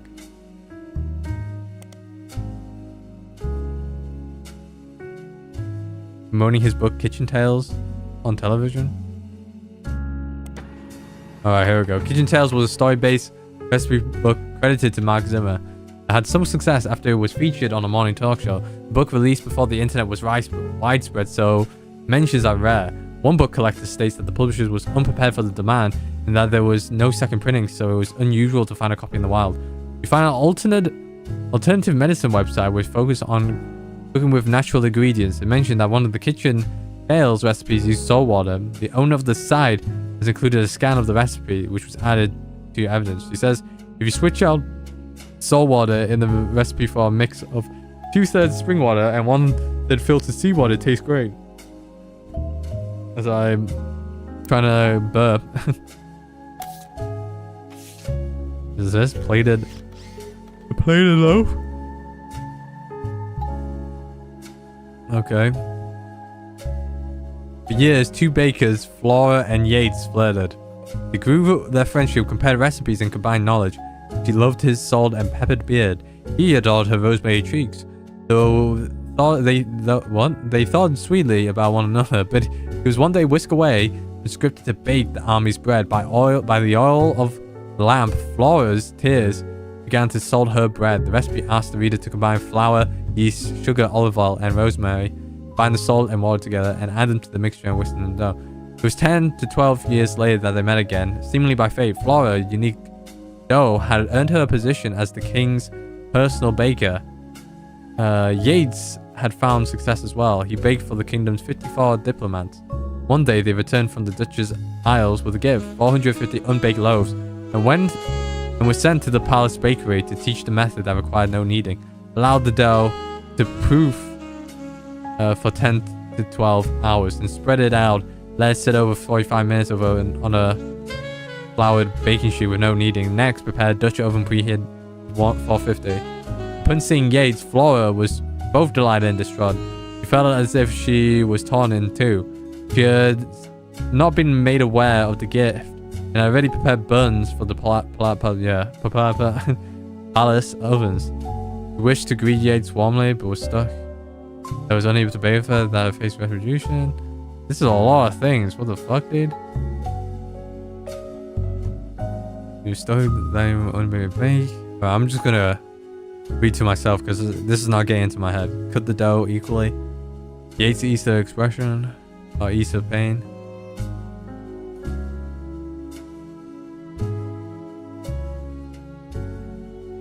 They worked together to shape the future. They twisted and entwined their doughs. Thus was born the plated loaf. Would quickly roll, twist, yeah, bankrolled. He traveled for 45 years and settled down 15. Their souls were golden with no regrets. Bake for 45 and move late, observe the crust. What the fuck does this have to do with anything? Flora and Yates? Don't tell me Flora and Yates are based on two actual people, bro. Alright, what else you got for me? Yeah, the gourmet for... We've done that one. Gourmet, that's not it. Let's see, the kitchen tales. I hope I copied that. Nope, what just happened? Kitchen Tales by Mark Zimmer.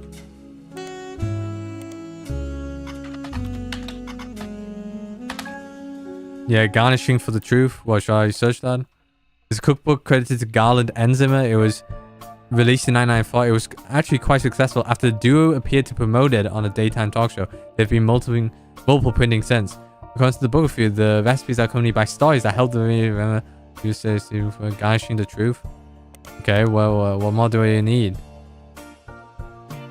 Well, both of them. Steve, Garland, and Mark Zimmer. Oh, there we go. The introduction of this book is a series of acknowledgements from Steve. First is, Christine, thank you for everything. Your support means the world to me. You're my apple pie. The second is to James and Robin. You're both amazing men and incredible chefs. I guess I'm a good teacher. Final is to Mark Zimmer. You proved my storytelling approach to recipes could be popular. Without you, this book couldn't exist. There was a forewarning, also a forewarning by Mark Zimmer. I first met Steve in 1978 when he taught a cooking class. The next time I saw him was over a decade later when he was suing me for stealing his recipes. Yes, really. Oh, so you might wonder what I'm doing in this introduction. Well, this is how Steven and I had more in common than we thought. Instead of selling in court, we settled it at McCarran's brew house over a game of darts. They said they give us the first drink of the night free for the entire year for mentioning them. By the end of the game, he and I agreed we both rather make a ton of money together than spend a ton of money on lawyers. It's pretty rare to meet your best friend so late in life, but when I decided to retire and move to Boston, just so we could hang out. So if you're browsing this book in a bookstore, please buy our book. You need more money for when the free beer runs out, and the bookstore could probably use the sale. Second is James and Robin. Who's James and Robin? His sons, maybe?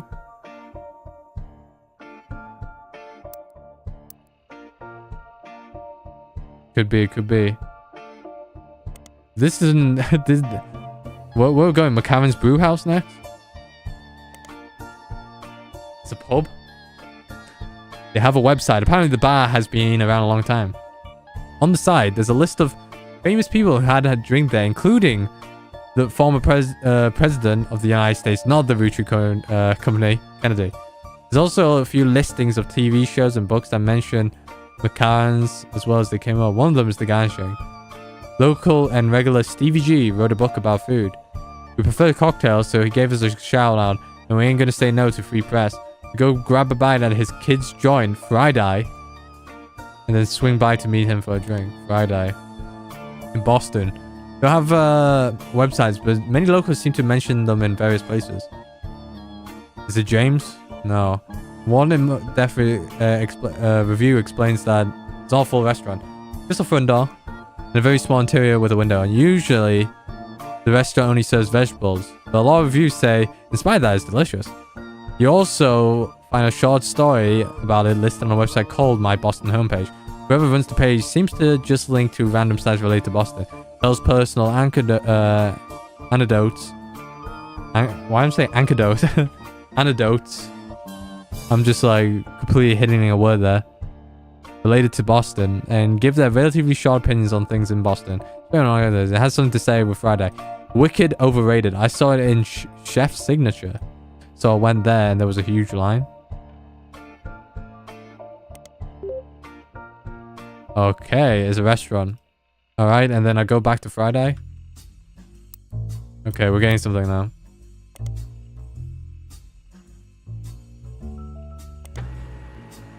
Less than a year ago, right around the time you were doing your initial investigation. Less than a year ago. Yeah, right around the time.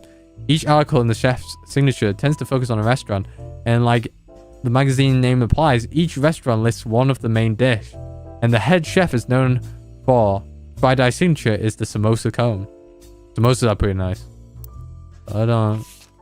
Here we go. Can a vegetarian diet be trendy?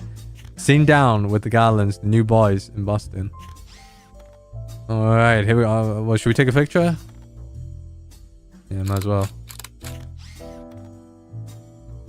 Friday. Play on tie-dye that the servers wear. And exclusively serves vegetarian dishes. So one of them's James, the other one's I forgot the other one's called. Robin, who was 3 years younger than James. Alright, we got you. I mean, might as well put them in, right? Oh, but I don't know who's who. Alright, Robert, who is 3 years younger. I mean, I could just put Robert. Robert Garland. James Garland. Yeah, so does that mean James Garland is not his son? Is Steve... Actually, if we take a... Yeah, if we look at the pictures, one of them might be... Okay, so... Robert, who is 3 years younger than James, jokes that although the age difference has left them, delegated to wear the suit jacket his whole life, he didn't mean it. As a result, James answered most of the interview questions. Left him delegated? So, is this James? Is that what delegated means? Go for it. They're both chefs, right?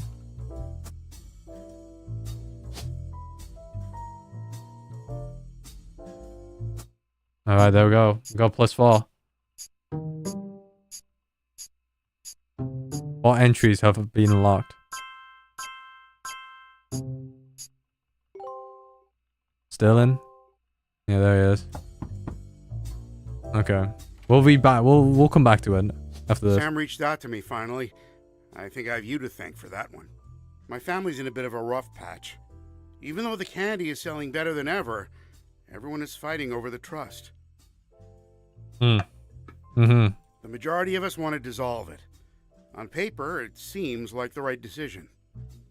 The arguments about what to do next are endless and heated. More than a few Roottrees are worried about losing their wealth. Probably miracle. I don't think we deserve it more than anyone else. I love my family, my wife, my daughters, even my son, who I hardly ever get to see. I want to keep them safe and secure, but I didn't do anything to deserve this fortune. You were born a fucking Rootree. Hell, I probably deserve it less than most. It took me way too long to get my life together. Okay, enough about me. Here's the deal. I can't stop the majority from voting one way or another. That's true. If you keep passing along potential Roottrees, I'll keep adding them to the list. On the other hand, there's been some leaps forward in genetics. It may sound like science fiction, but we can actually determine who's in the family just by testing their DNA. Yeah, that's true. What you've done so far has been very useful.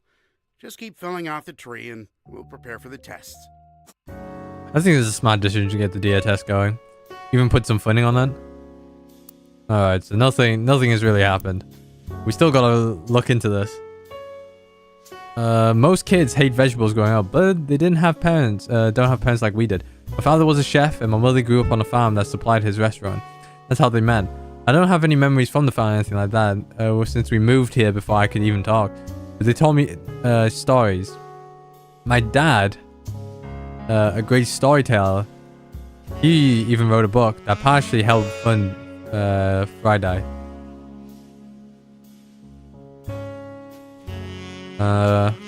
When we moved,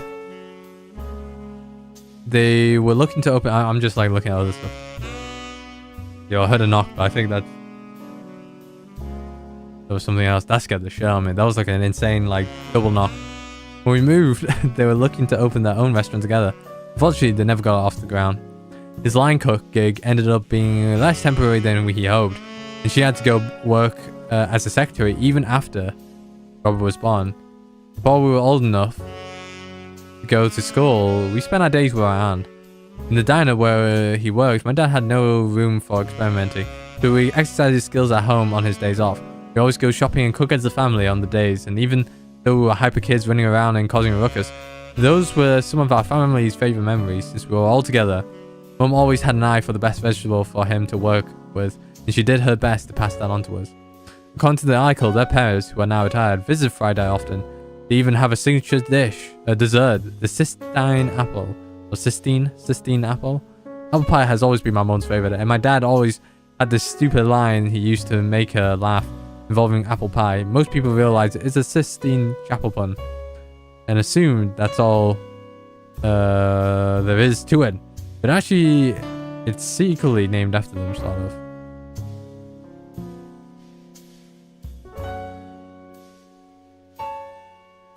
Okay. So, should we go search like Steve Garland?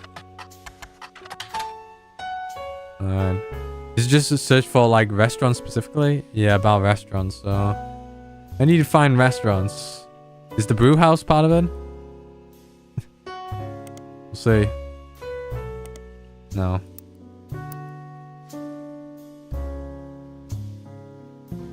They did say she went back being her secretary.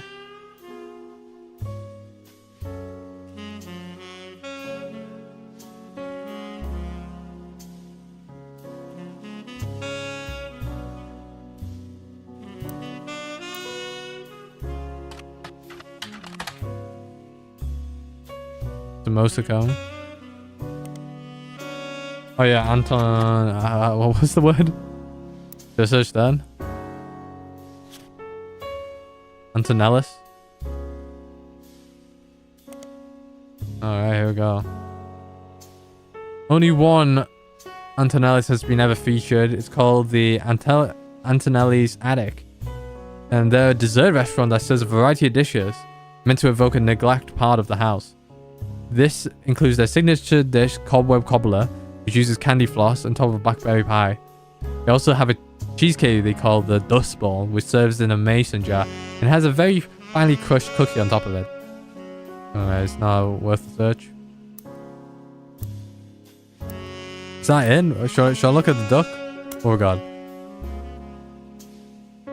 Missing issue of Cicely Sanchez attracted a particular group. Yeah, did it say something? Let's see.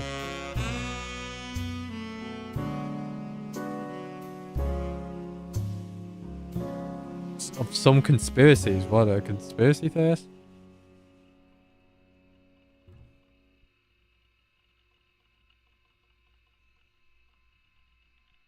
Talking fish?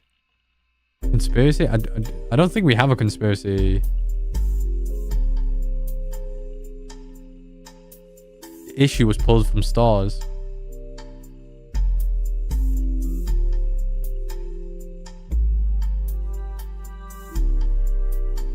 The version found incomplete.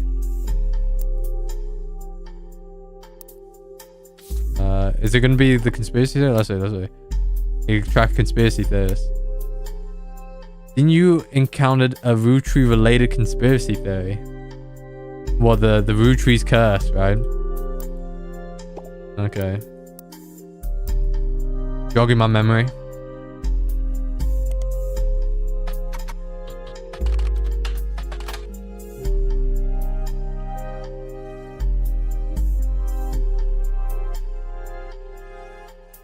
Oh yeah, this one.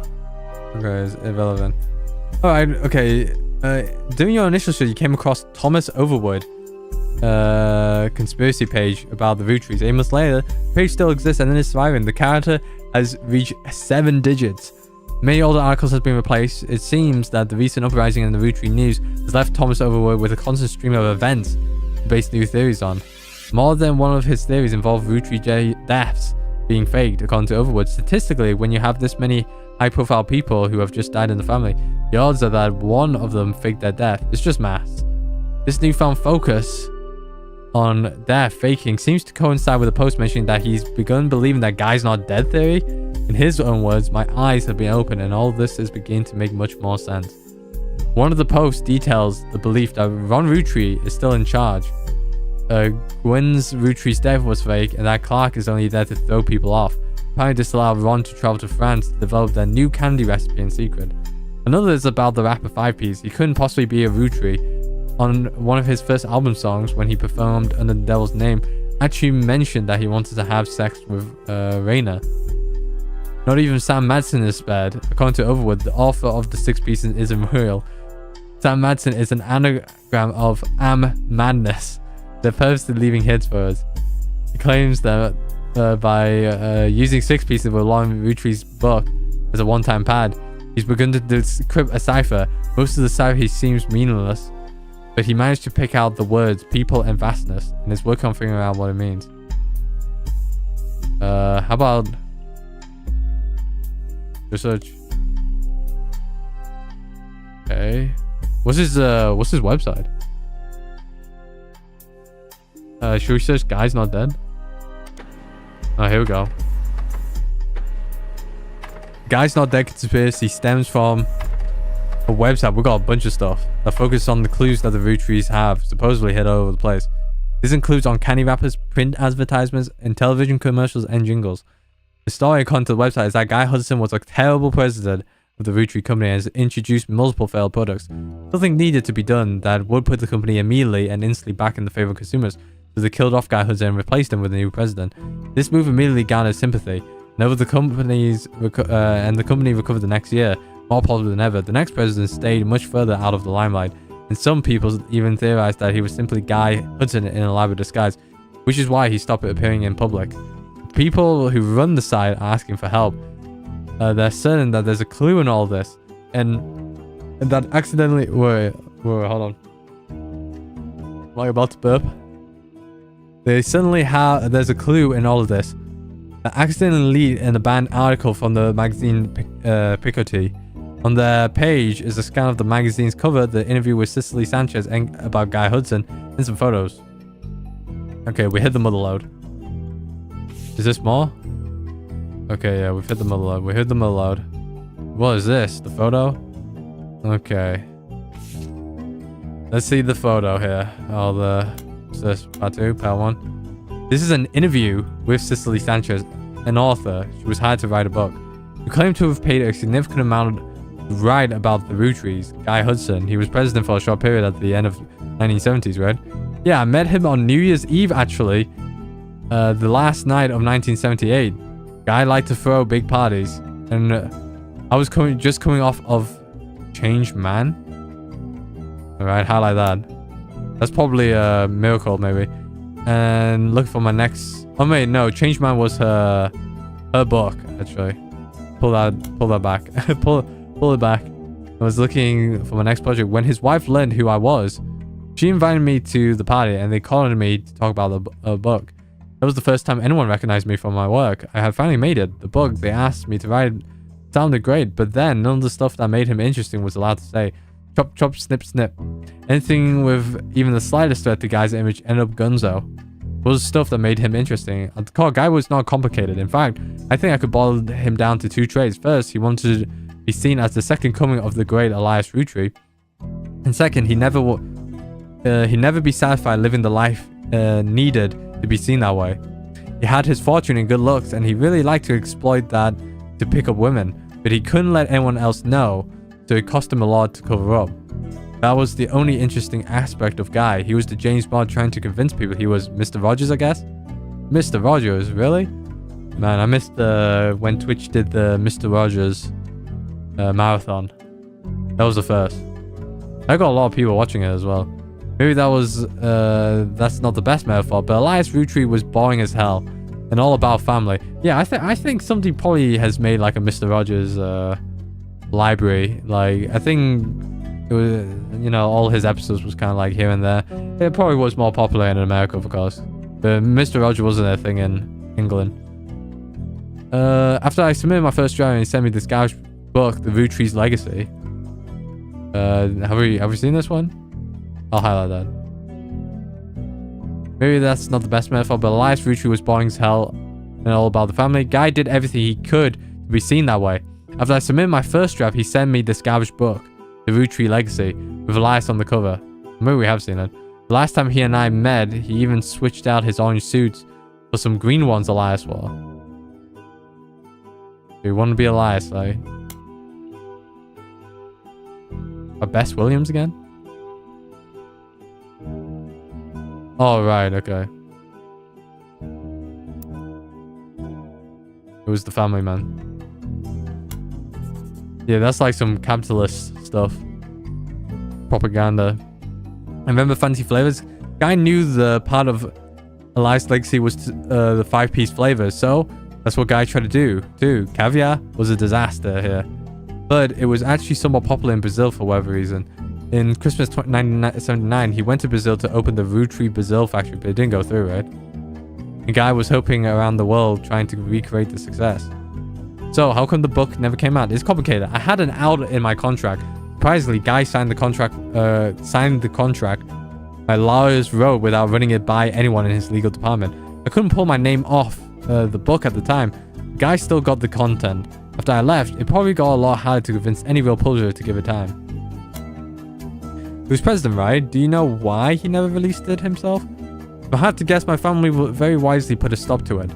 Mid-1981, months after I already moved on, he called me back and showed me a final draft. Do you know how expensive it is to publish one copy of a book? It had my name on it in big, shiny, embossed letters. Like all the problems in his life throwing money at me was his attempt to win me back. But it had half the page count and the narrative was torn to bits. No thanks. Dinner was good. Imported steak that would likely cost as much as a month of my mortgage. And we all got pretty drunk. He sent his mistress, Susie, oh, I knew stuff.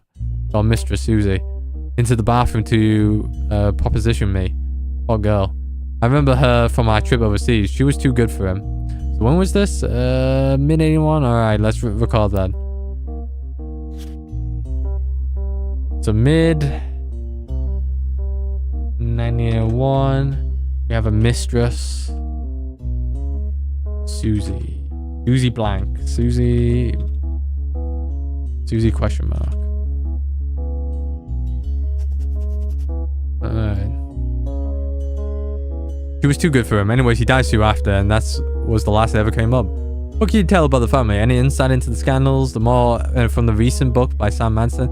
As you haven't read it, I just skimmed the sections on Guy to see why people were suddenly calling me up to ask about a man. I say she did well for what she had to work with. She only had rumors, whereas I spent time tailing him.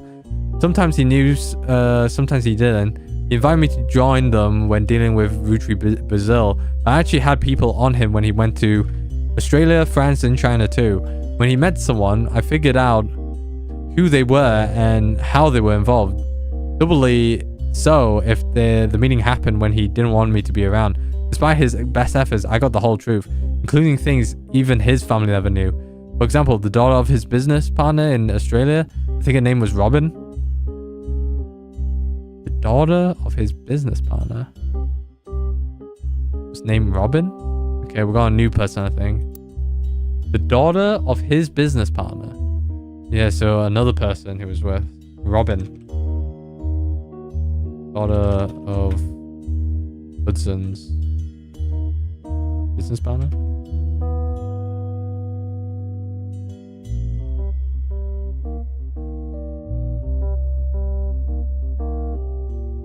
Oh man, it's not an affair thing, right? You say he and she definitely spent a few nights together? Alright, no man.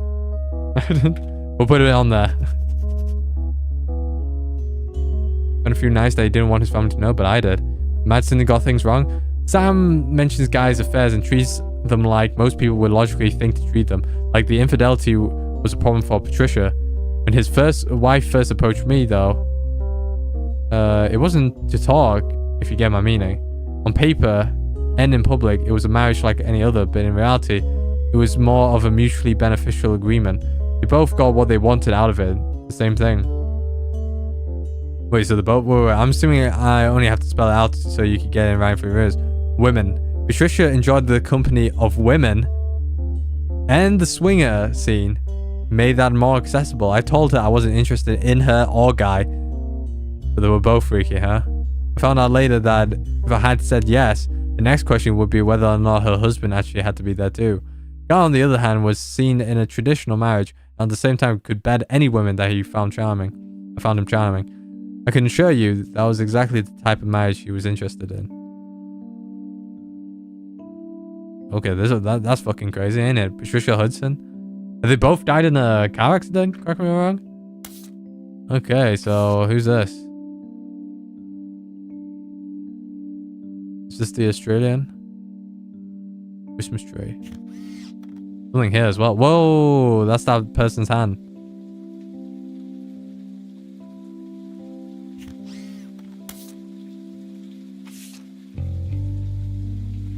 What's this? Who is this?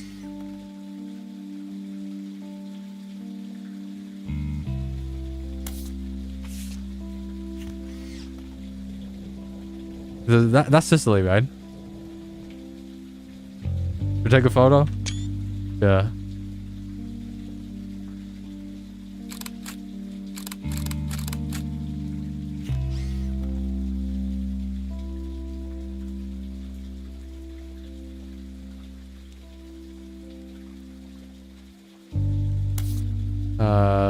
I gotta read it. Yeah, I gotta read it again.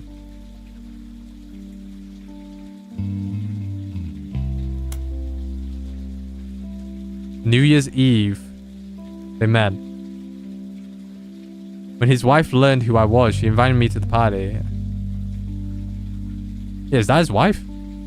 I don't know. This is Christmas, right? Could be New Year's Eve. You know, Christmas tree's still up on New Year's Eve, I'll tell you that. I'll take a photo of this. I have no idea who the fuck these people are. That's modern. I don't know who this person is. That's Hudson just staring me dead in the eye. Oh, at least we got the photos of him. Is Zach? Where's Zach? There we go. Who's this?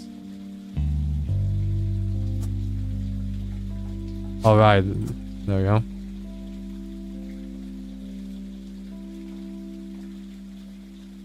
I didn't get Clementine Regina? Is her name not Regina?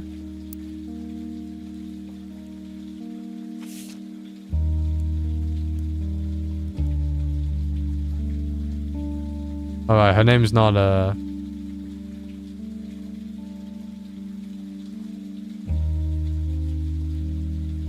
No, it is Regina Clementine. What?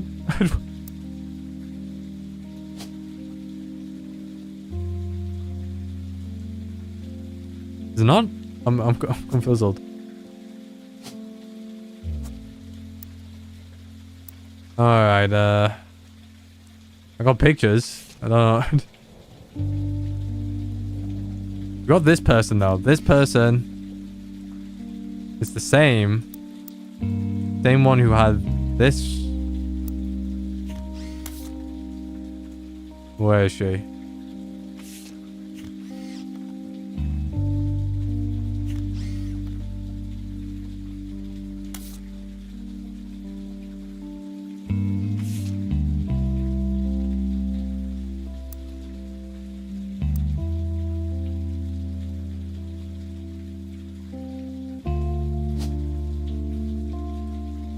Is Susie here? No, Susan. Yeah, it had a mistress, right? Susan, right? Could be her. Let's see. The thing about this looks sus. No. Susan. Yeah, we gotta look at the here. We gotta find a Susan somewhere.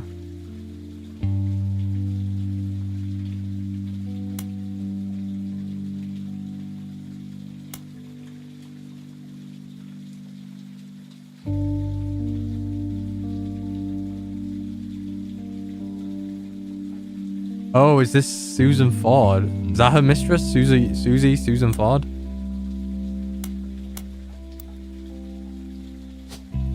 Is she this person? I don't think so. I think it's this person. Yeah, out of process of elimination. Whoever this person is this person. Alright. Yeah, so the mistress is Susie.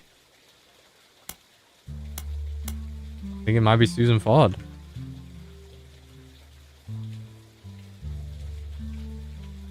Anyone?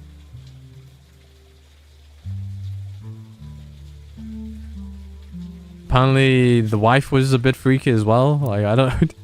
Who's the wife? That's a good question. Is Patricia Jones somewhere here? Is that... I don't know.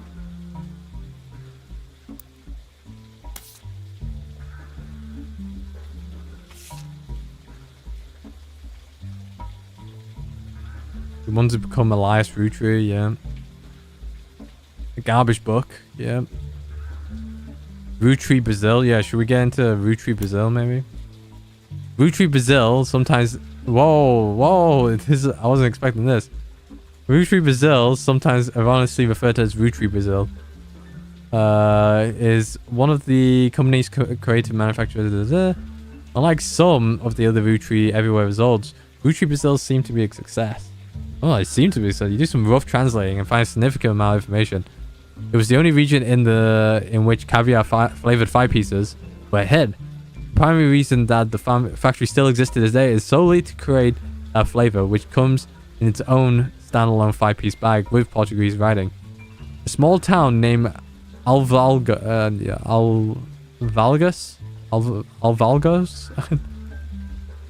near the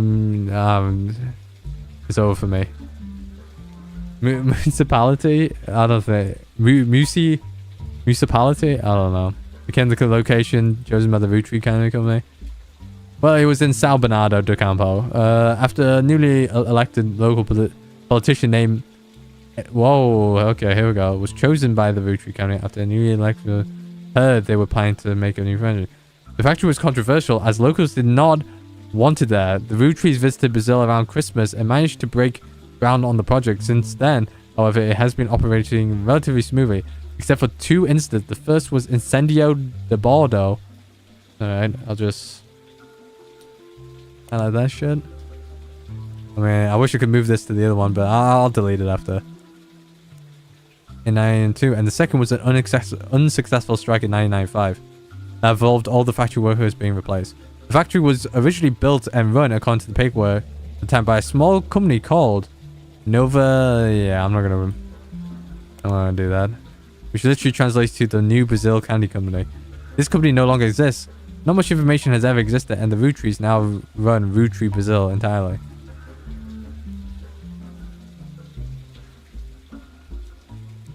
Research this. It's a real place. A game designer by the name of Jeremy Johnson looked up cities in Brazil, had a lot of and that had a lot of manufacturing, so he could place a fictional factory there. He did not want to offend any Brazilians with the tale he was writing that involved corruption and politics, so the small town he named up, Alvalgos, where the factory was located, was invented by mixing 2 regions, Interlagos and... Alright.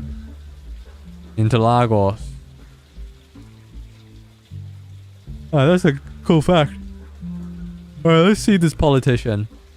Edson Soares was a Brazilian politician. I think it's who I think he is in that picture. Oh, is he the Australian guy? Who was... Okay, hold on. He found a dissertation published by a college student as part of the PhD in history. It was focused on the rise of democracy in Brazil. It seems up to 1988, Brazil was run by military. And the politics during the time were often a hotbed for corruption and nepotism. The paper tells a few politicians at the time, including Edson Soares. Soares. Edson is a former mayor of the Avalagos, Brazil. Through politics, he was a manager at an automotive manufacturing plant for any major American car company. He was put in charge of Avalagos by the military government in 1973. As a mayor, he was his manufacturing background and knowledge of American business to establish new factories, distribution plants, and other business ventures in the area. This has two side effects. First, he became quite rich. Second, he made many locals forcibly relocate. This did not make him a popular mayor in what paper speculates was a move to counteract his unpopularity. His wife, Sonia, was discreetly put in charge of a television station called Telerede. Research that. Came into 1970 after a vacuum was created. Yeah. Don't have much. He often used this connection to ensure supporters would appear on local television spouting his beliefs and emphasizing his political victories. He remained in office until 1988 when he was first defeated in the first election after the military governor was no longer in control. After this election loss, he quickly left town behind. It's not known where he is. He's gone, but the dissertation even speculates he likely fled to stay alive. Yeah.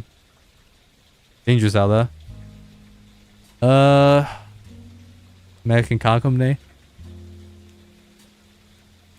Yeah, that means... yeah, actually, Edson Soares should be on the business watch, right? But...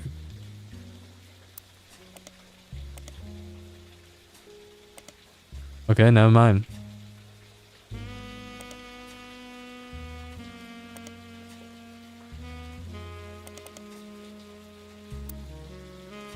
Never mind.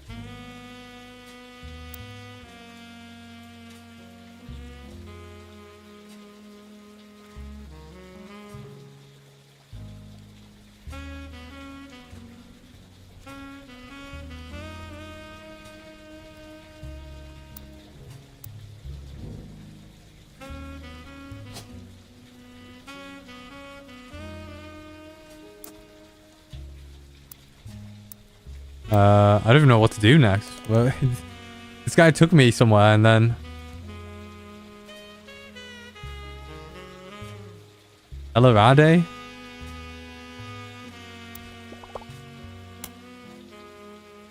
Yeah, there's a secretary. Due to the timing of Zach's retirement, there's only one person this could be.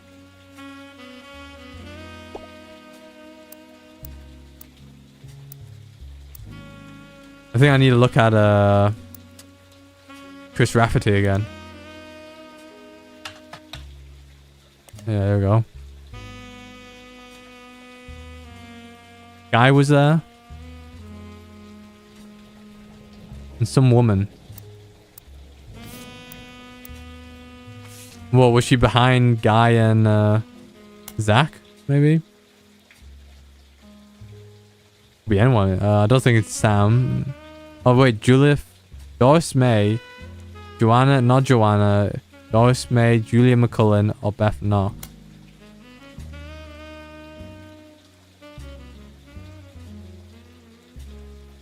Okay, nothing.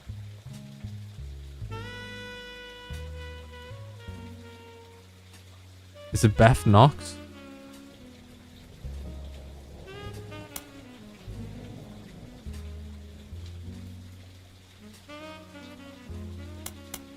Yeah, what happened to... yeah, well, actually, what happened to Beth Knox? Guy Hudson replaced. And then when he came in leadership...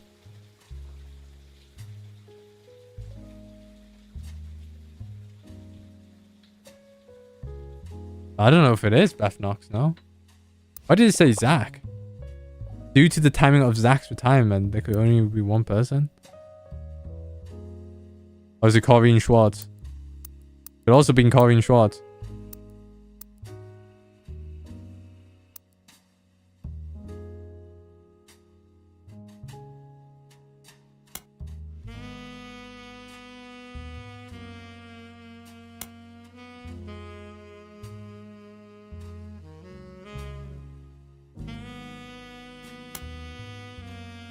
Who's Beth Knox? It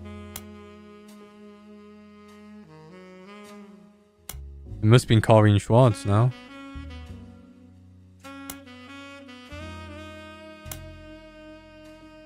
Corrine Schwartz or Beatrice Watts?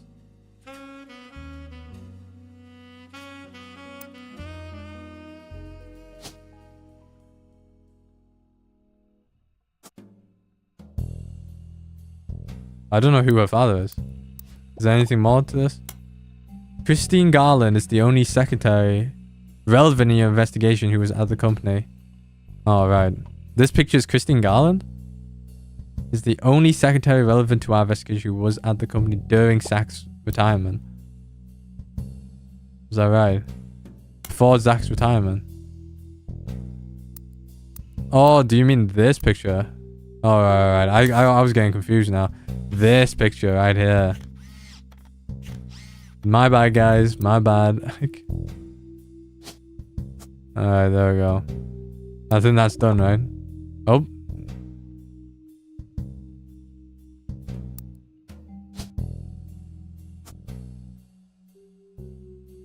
Is it not her?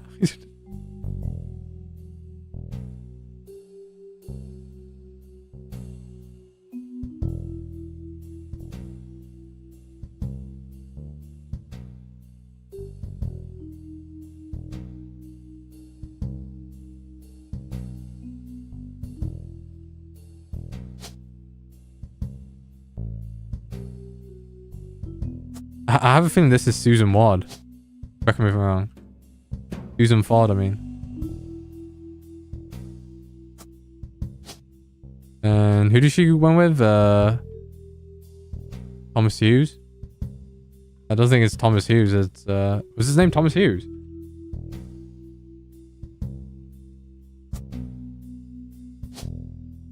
She's an interpreter. Well, she's a principal now. Like.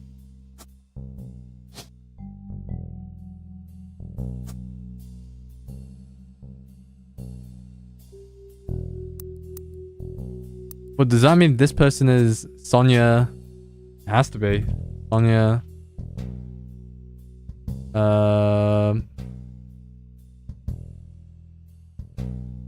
What's her name? Sonia Torres.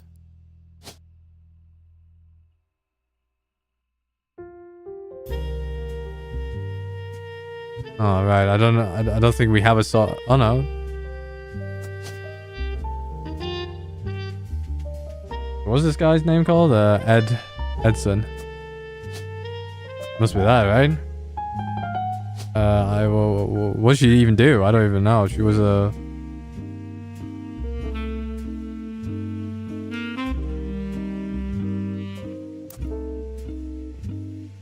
With Sonia? Oh, here we go. There isn't much. However, returns to a page lists a news icon named Lavio Soares, who has another named Sonia. She's a news anchor.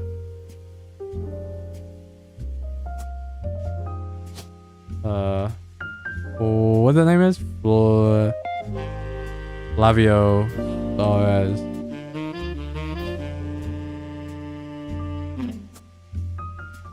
News anchor? Is that correct? Wait, is it not Christine Garland? Is that not Christine Garland? Yeah, I should have clocked this one. That's my bad, guys. Is it still doing that, though? Christine Garland is the only secretary relevant to our investigation who was at the company during Zach's retirement.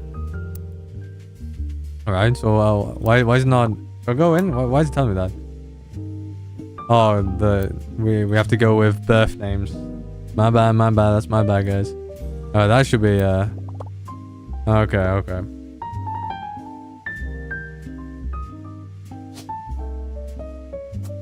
Yeah, is this Susan Ford?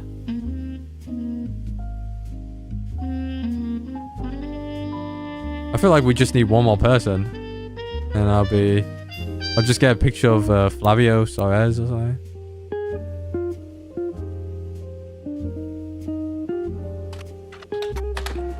Oh, there we go. He's a young Brazilian newscaster with a bit of a cult following. discourse surrounding him is, put it in polite terms, lewd. There's a website about something called fanfiction. There's a small section about him. It seems that women and some men of a wide variety of ages and writing skill tend to find him worthy of inclusion in their stories.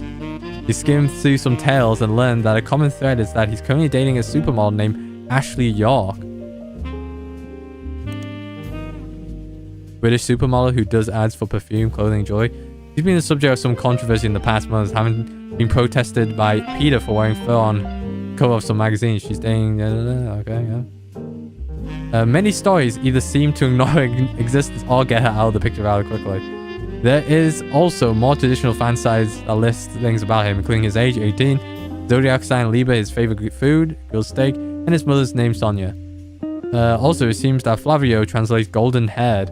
One website with a signed publicity photo of Flavio seems to confirm this. The photo has been added to your evidence. Is that him? Natasha. Kisses. From Brazil.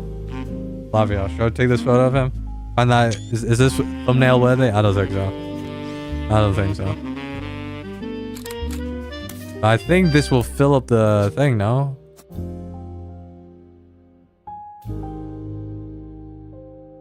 He's not a news anchor? He is a news anchor. Is this not Foz and Suit? Oh, do I have to find like an actual name? Or is it Hughes? No. Isn't the name not Ford?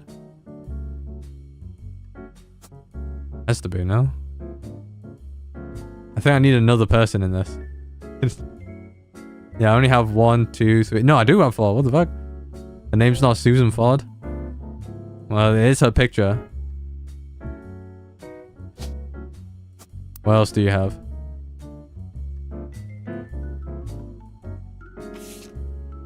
Susie. Roottrees, Brazil. Oh yeah, Robin. Something about Robin, huh? I don't know if we could... Australia. And yeah, how are we gonna get Robin here?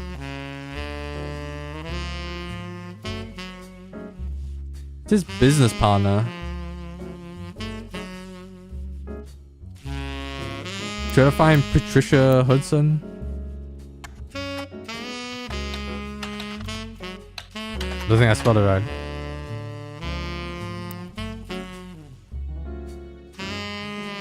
Oh, her name's Patricia Jones anyways.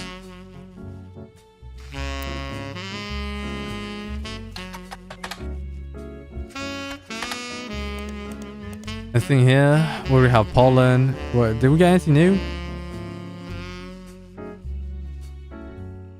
How am I gonna move on from this?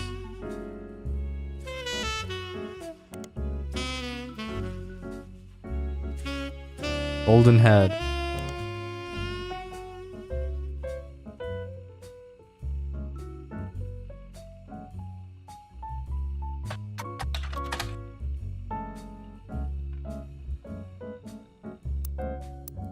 Oh, is Sonia retired now?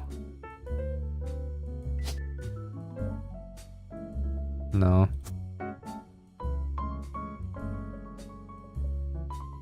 I mean, I'm assuming that's the case. This is the case, right?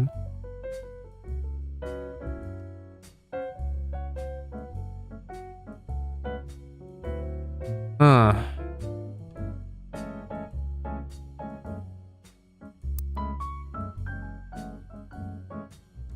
Yeah, is Christine Farrow not a secretary anymore? We got a new hen. Alright, let's see this first hen.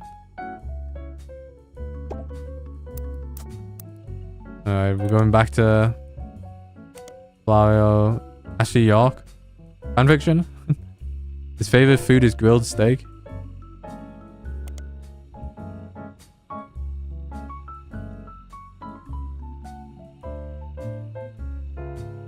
And controversy.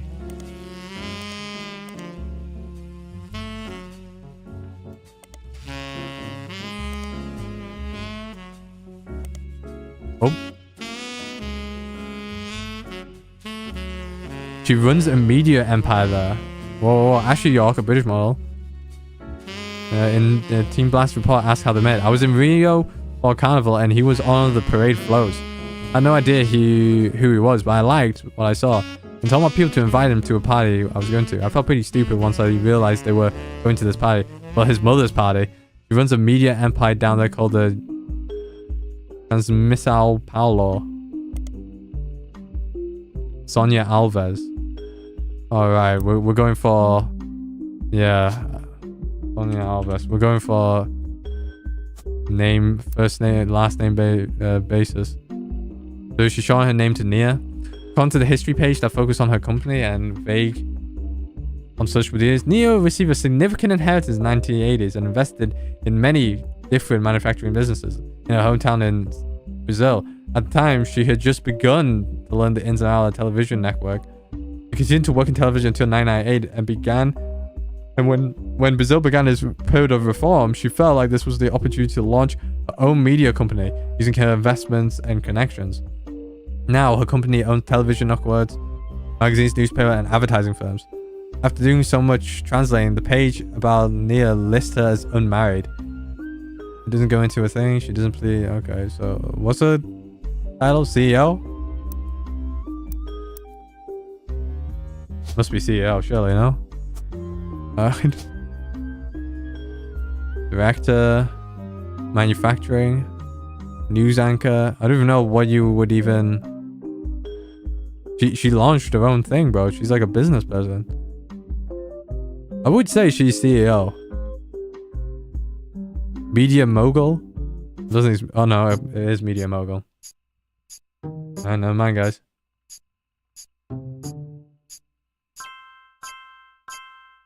Yeah, I gotta remember to give them their biological name. We'll go off Susan Ford right, though.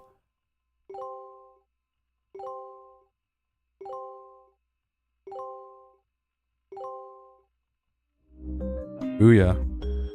We need another 4? Ford Susan. Who's this last person? That's a good question, ain't it?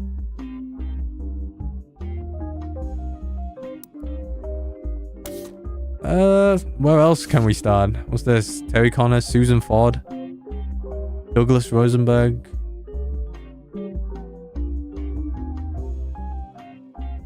Corinne Schwartz. Is the last one Corinne Schwartz? Susan Ford no longer works in the department. I guess I gotta find out her family, yeah? I think it's Corinne Schwartz. Who was the secretary?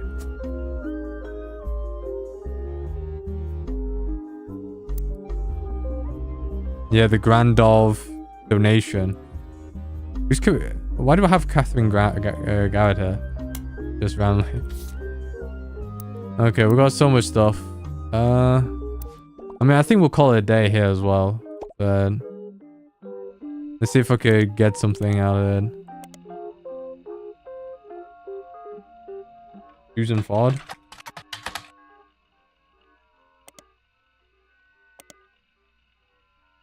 Use time? Paul and Telegraph? Susan Ford not in any of these, huh? I mean, one of them was it the Hudson wing?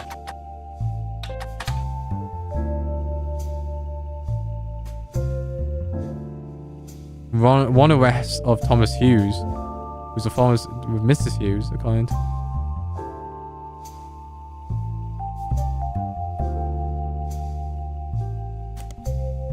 Nothing on Thomas Hughes.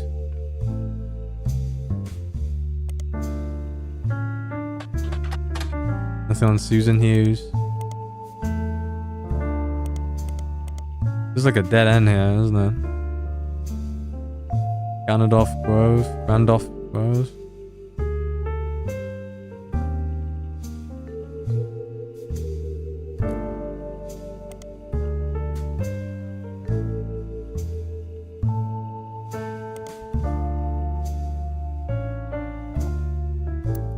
We'll see. Yeah, we gotta find out who's kids, huh? But apparently it's an infidelity. So Hudson went at it with Sonia, huh? Gotta learn about this as well.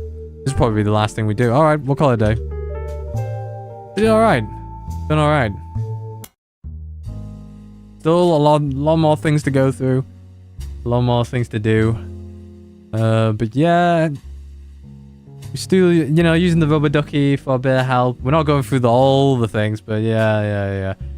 Just trying to, you know, I am remembering it. As soon as I'm finding the hint, I'm remembering stuff. So I'm using the rubber ducky as like a a little remembering guidance. But yeah, hopefully we'll complete it. We've been going through a lot. But another good session all around. I don't know what we're gonna do next time. Probably on Susan and her family. Maybe we use the rubber ducky. Probably. But we'll see. Anyways, that's it for me. Hope you guys enjoyed this session of the Roottrees Are Dead. And I'll see you guys next time and catch you guys later.